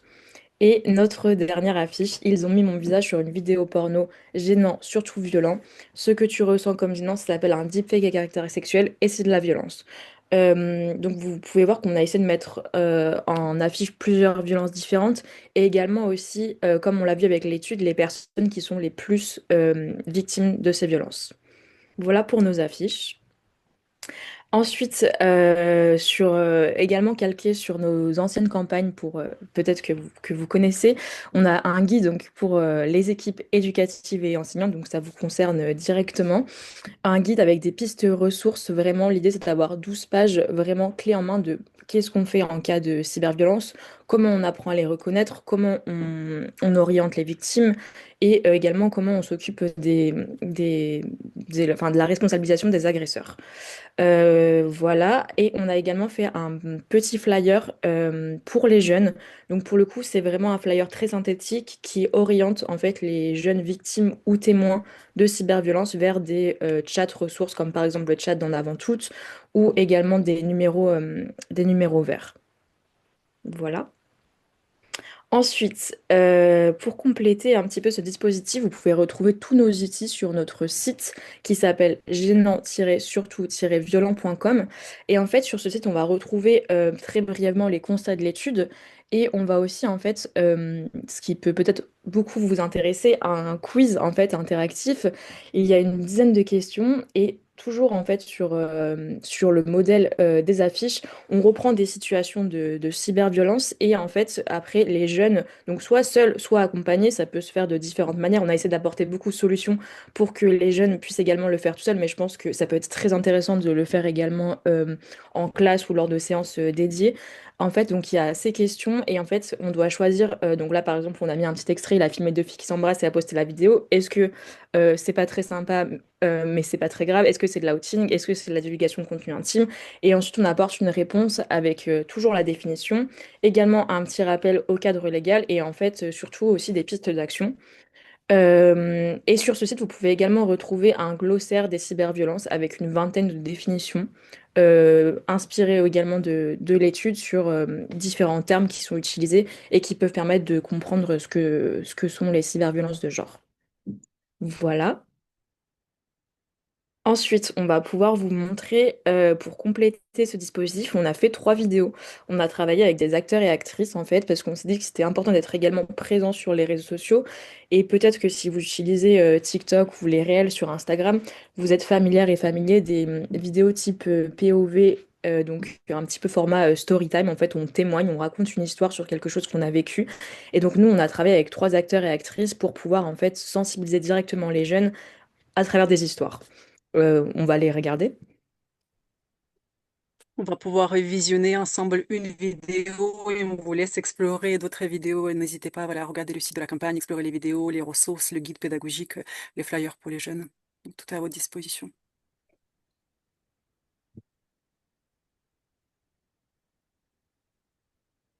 Merci.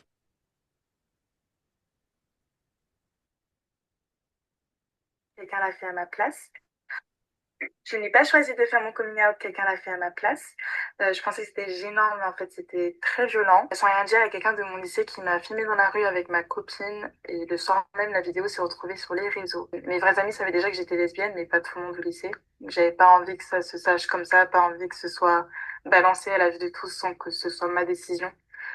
Et au début, je me disais, oh, putain, c'est trop gênant, mais en fait, c'était d'une violence inouïe, même moi, je réalisais pas. C'est de l'outing, en fait, c'est une violence homophobe, c'est puni par la loi. Et tout simplement, le coming out, ça devrait être une décision personnelle. Et puis même les conséquences tellement graves qu'il peut y avoir. Il y a des couples de filles au lycée qui sont mises à l'écart pour ça. Sans parler des propositions dégueulasses qu'elles ont déjà reçues. Moi aussi, j'ai eu très peur. J'ai mes amis qui m'ont soutenue à fond là-dessus, qui m'ont proposé de porter plainte si je le voulais. On a créé un club égalité au lycée pour parler de ces sujets-là, bah, tout simplement empêcher que ça arrive à d'autres. Donc si un jour tu vois ça, dis quelque chose, ne garde pas le silence. Signale-le, soutiens la personne et renseigne-toi sur le sujet, surtout ça. Je te mets un lien en bio qui en parle très bien. Parce que vraiment, ce qu'on croit être gênant, souvent c'est bien plus violent que ça.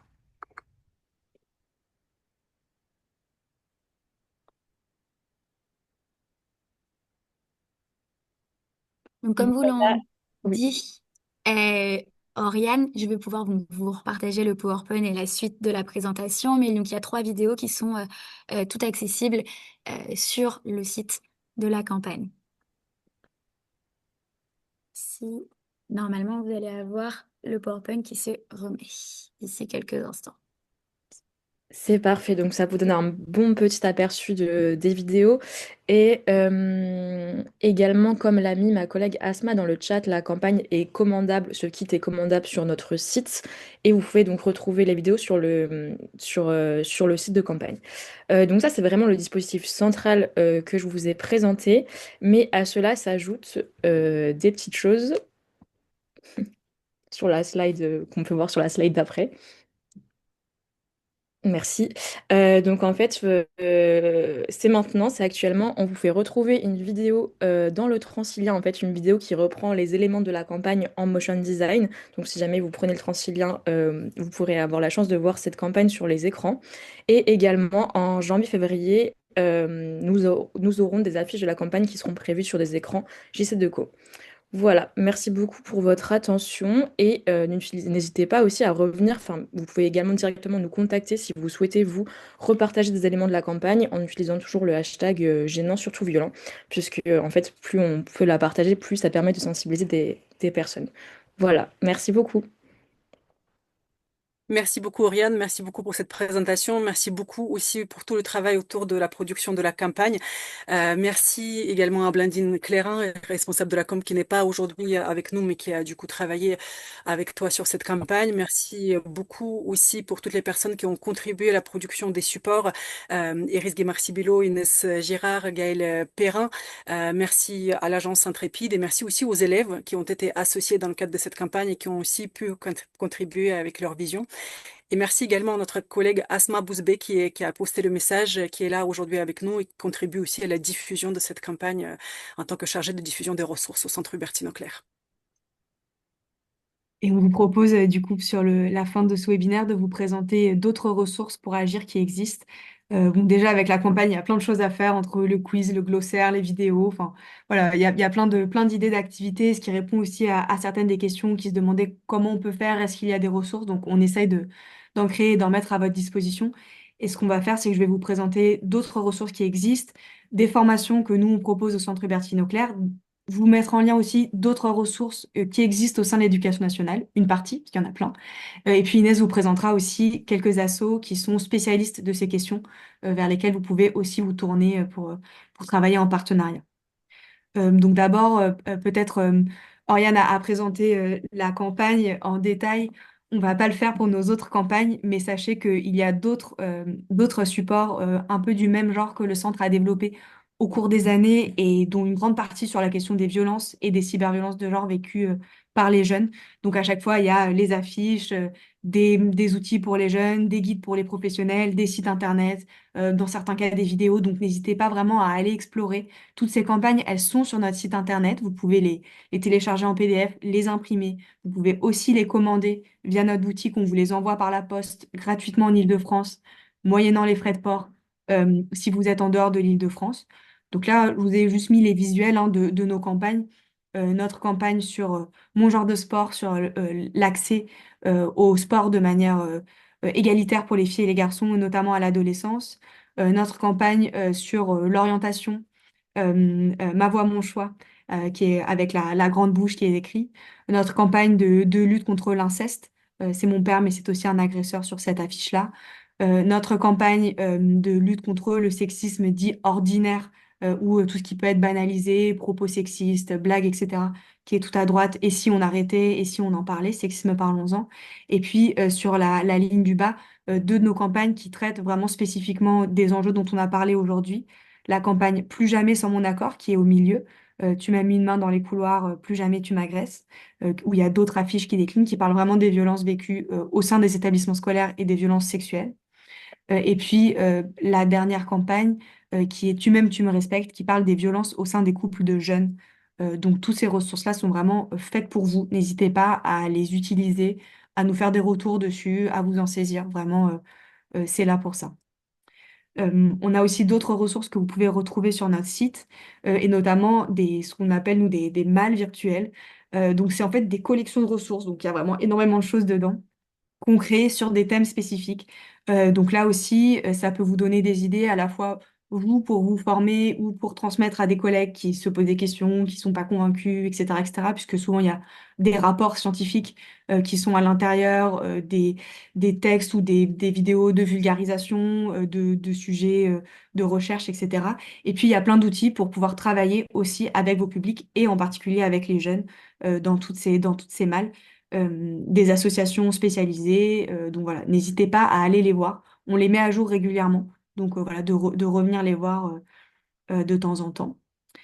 Euh, et puis peut-être, là, je voulais pointer des ressources spécifiques en lien avec ce dont on a parlé. Donc parmi nos malles de ressources, une malle qui vient juste de sortir. Donc peut-être que même pour celles et ceux qui connaissent bien les ressources du Centre Bertine Leclerc, vous ne l'avez pas encore vue, puisqu'on l'a publié il y a 2 semaines, qui est notre malle de ressources enjeux LGBTQIA+, où il y a vraiment énormément de ressources, dont beaucoup qui sont à destination de professionnels qui travaillent avec des jeunes. Donc ça peut vous être utile dans ce cadre. Et puis notre malle de ressources pour les professionnels du champ éducatif, qui est vraiment très large sur les questions d'éducation égalitaire, dans laquelle il y a aussi des sous-parties sur la question de la lutte contre les violences. Donc vraiment, elle est faite, a priori, si vous êtes à ce webinaire, vraiment pour vous. Donc n'hésitez pas à aller la voir. Elle est aussi en lien avec le document que vous voyez, le Memento, pour mettre en place des actions pour favoriser l'égalité filles-garçons et lutter contre le sexisme et les LGBTQIA-phobies, qui est notre document un peu de référence cadre pour pouvoir partager, convaincre, amorcer des réflexions à l'échelle d'un établissement sur tous ces enjeux qu'on a remis à jour cet été avec les derniers textes de loi et les textes réglementaires.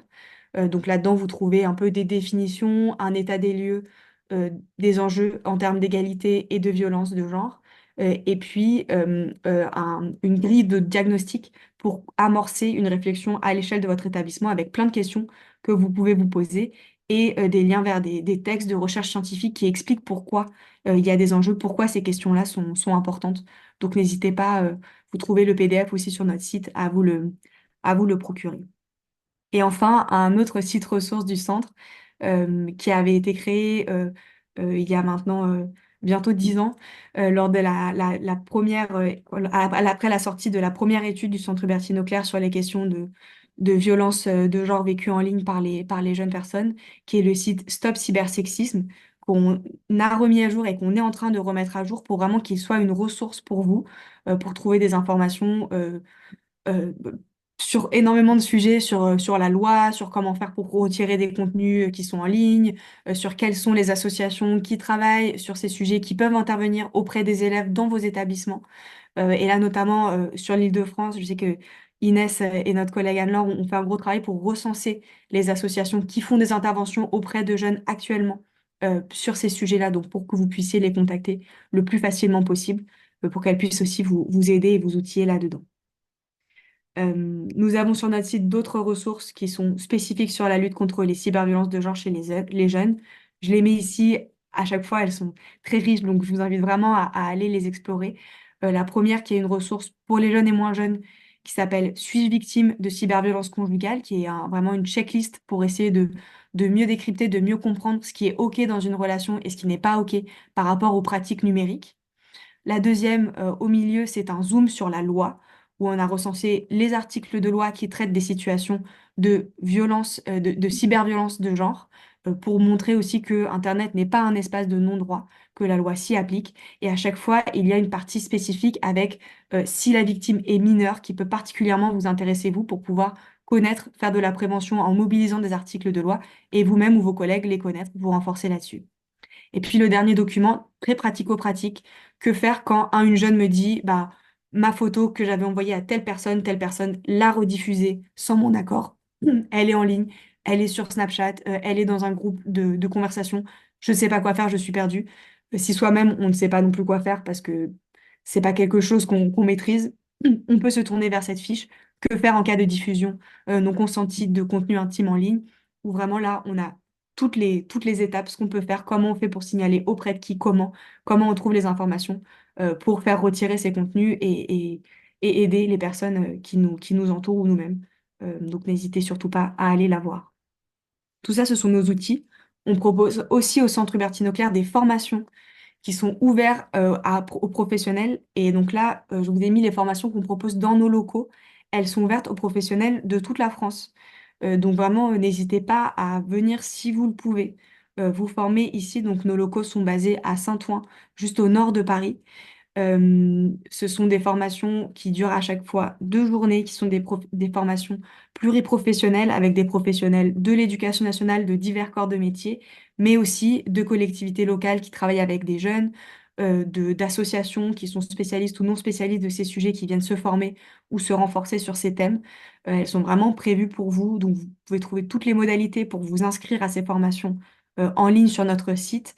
Et j'attire particulièrement votre attention sur le fait qu'il nous reste quelques places pour la formation Lutter contre les violences sexistes et sexuelles dans le secondaire, qui aura lieu les 15 et 16 décembre.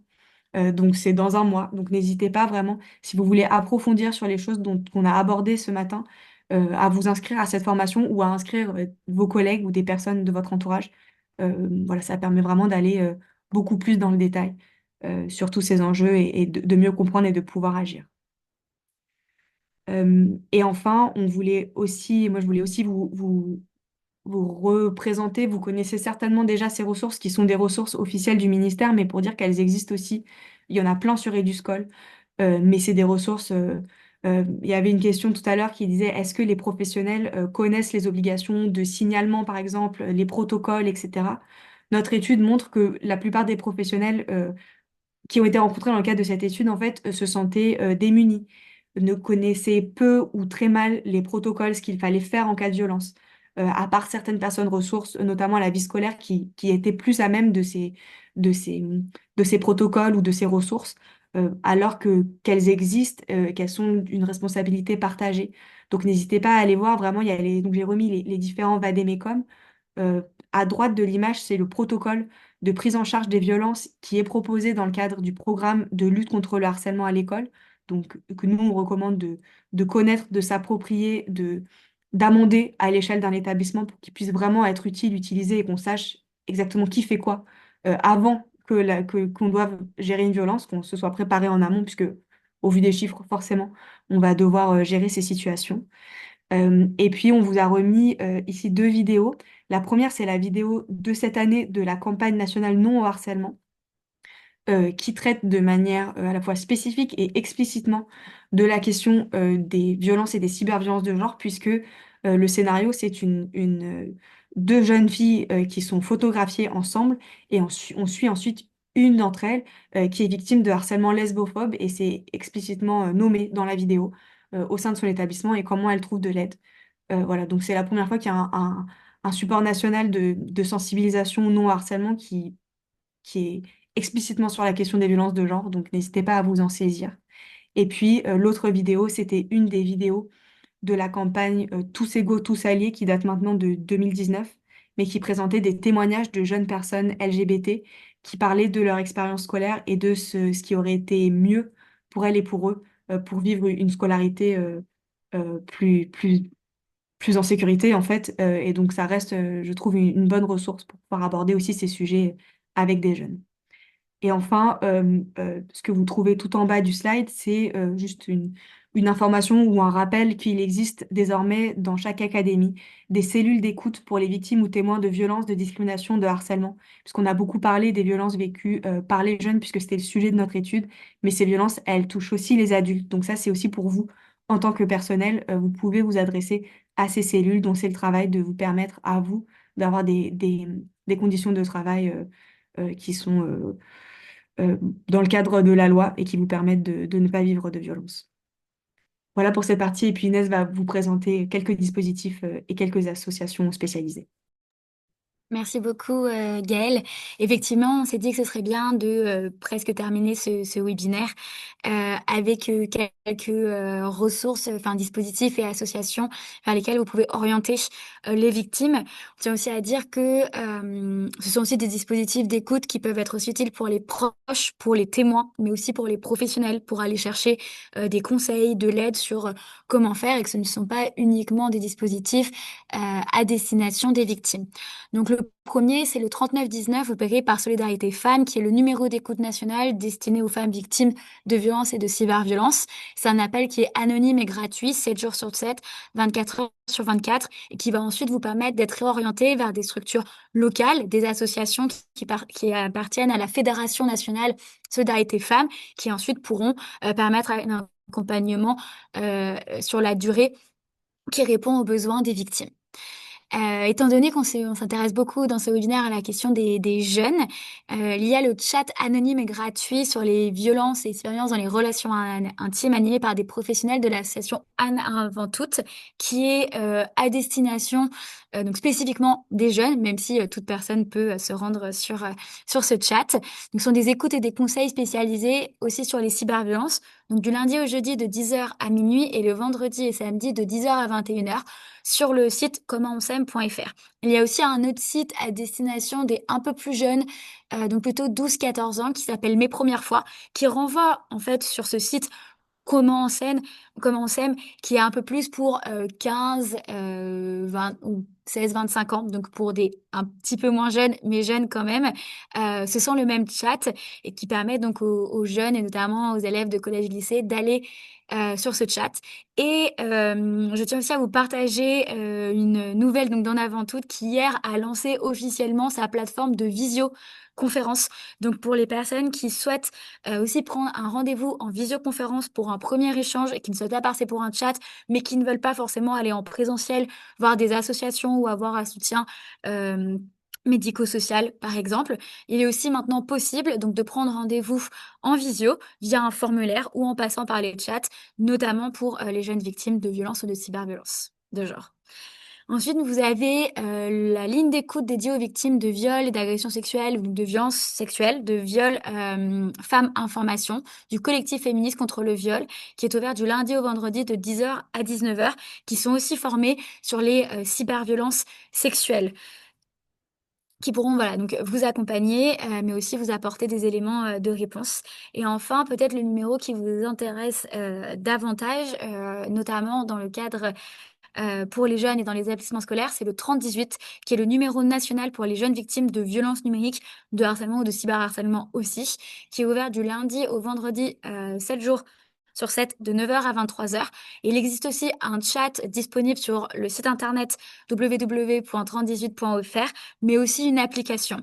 Et cette plateforme, elle est animée par e-Enfance, qui est une association qui est spécialisée lutte contre les violences numériques, mais aussi les violences dans les établissements scolaires à destination des jeunes et donc des mineurs, qui a été aussi reconnue récemment comme tiers de confiance, qui est une appellation que donne l'Union européenne, qui permet en fait d'être en contact plus facilement avec les autorités compétentes pour demander le retrait de contenu en ligne explicite de manière beaucoup plus rapide. Donc si vous avez des mineurs dont des contenus, que ce soit des vidéos ou des images, ont été partagés sans leur consentement, e-Enfance peut demander le retrait plus rapidement que d'autres plateformes parce qu'elles ont ce statut de tiers de confiance. Et enfin, on voulait aussi vous présenter 3 associations, enfin des associations, des structures spécifiques sur les cyberviolences. Donc l'association Stop Ficha, qui est une structure de mobilisation collective pour faire connaître et signaler les comptes et qui a apporte maintenant aussi de l'aide aux victimes. Vous avez un formulaire que vous pouvez remplir, que ce soit pour signaler des comptes, des tendances sexistes sur les réseaux sociaux, mais aussi demander de l'aide, un accompagnement juridique ou psychologique mis en place par les bénévoles de l'association. Elles sont extrêmement voilà, sensibilisées et expertes sur la question des cyberviolences de genre. Vous avez aussi l'association Échappe, qui est un collectif féministe qui lutte contre l'utilisation de la technologie dans les violences faites aux femmes. Elle propose énormément de ressources techniques et très bien explicitées, des guides sur leur site, mais aussi certaines formations, mais cette fois-ci spécifiquement pour les associations spécialisées qui accompagnent les victimes de violences. Par contre, vous pouvez accéder à leurs ressources en ligne qu'elles mettent à jour régulièrement. Et enfin, si vous souhaitez aller encore plus loin, vous pouvez regarder la coalition de lutte contre les logiciels espions, qui regroupe des associations d'aide aux victimes, des entreprises spécialisées sur la sécurité du numérique et qui propose donc des ressources en ligne qui aident à mieux comprendre le fonctionnement des logiciels espions et comment s'en protéger. C'est-à-dire qu'elles vont aussi publier des articles de blog qui vont permettre de davantage expliciter ce qui existe, comment ça fonctionne. Voilà, c'est un sujet qui vous intéresse. Particulièrement. Et enfin, peut-être le petit dernier point, Gaëlle vous a présenté le site Stop Cybersexisme. Je me permets de rappeler que nous avons mis des associations qui font des interventions en milieu scolaire sur les violences sexistes, sexuelles et LGBT+, phobes dans le territoire d'Île-de-France, que vous pouvez donc aller retrouver sur ce site Stop Cybersexisme si vous souhaitez mettre en place des actions dans vos établissements scolaires. Merci beaucoup Inès, merci beaucoup Gaëlle. Nous espérons que ces ressources aident à répondre à vos questions et aident dans le cadre de vont vous aider dans le cadre de vos actions au sein de vos établissements et au sein de vos structures. N'hésitez pas à nous poser des questions. Nous pouvons voilà, encore prendre quelques minutes pour répondre à vos questions. Donc n'hésitez pas à nouveau à vous saisir du chat, poser vos questions en direct.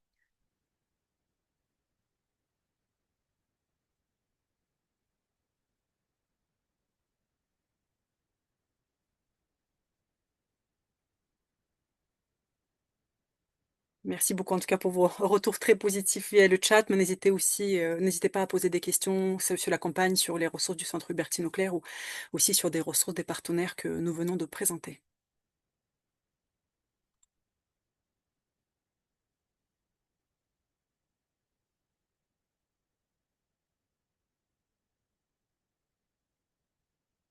Et pour rappel, le webinaire qui est enregistré sera ensuite disponible sur notre site internet. Vous pourrez donc le partager à vos collègues qui ne pouvaient pas être disponibles durant la matinée ou regarder les différentes explications et les ressources qui ont été mentionnées à travers toute cette présentation. Nous allons envoyer toutes les ressources, l'étude, la campagne, les ressources présentées par mail à toutes les personnes inscrites au webinaire. Donc, vous recevrez tout par mail. Ah, effectivement, il y a une petite question concernant la campagne non au harcèlement du coup de cette année. Donc, Gaëlle, effectivement, si tu souhaites la présenter. Oui, bien sûr. Alors, bah, les infos que je peux donner, c'est qu'elle est en ligne sur le site du ministère. Donc, en tapant non harcèlement, campagne nationale 2026 et du SCOL, vous allez la trouver et sinon, on vous la renverra. Tous les ans, il y a le concours non harcèlement où les élèves de partout en France peuvent travailler avec, dans le cadre de leur classe sur des affiches ou des vidéos sur la lutte contre le harcèlement. Et chaque année, une vidéo est choisie pour être refilmée par une équipe professionnelle et être le spot de sensibilisation nationale de l'année. Et donc, c'est dans ce cadre que s'inscrit la vidéo que je vous ai présentée tout à l'heure qui traite spécifiquement de harcèlement et de cyberharcèlement lesbophobe, qui a été réalisée par des jeunes d'un collège de La Réunion. Peut-être c'est eux qui ont remporté le prix et dont la vidéo a été retournée. Et il y avait une question dans le temps d'échange précédent qui demandait si les établissements scolaires ou l'éducation nationale avaient déjà pris en compte certaines recommandations.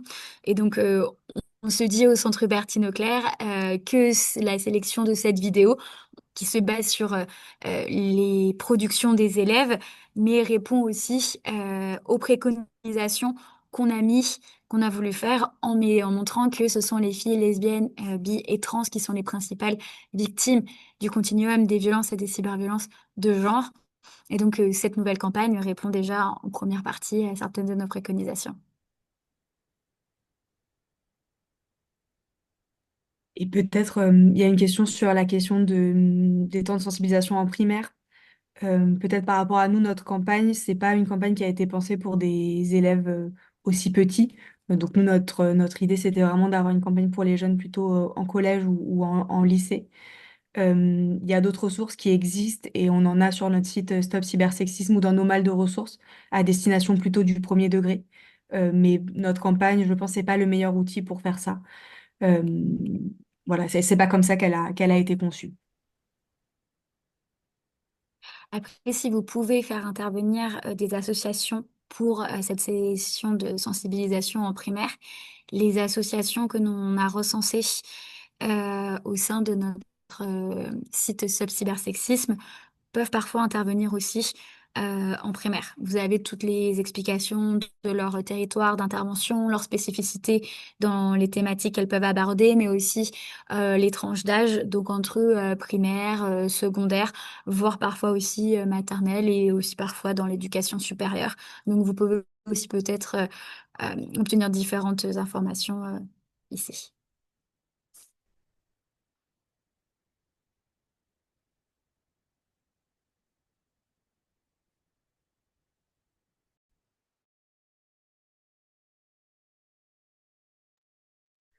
Alors peut-être s'il n'y a pas d'autres questions, nous allons clôturer progressivement ce webinaire.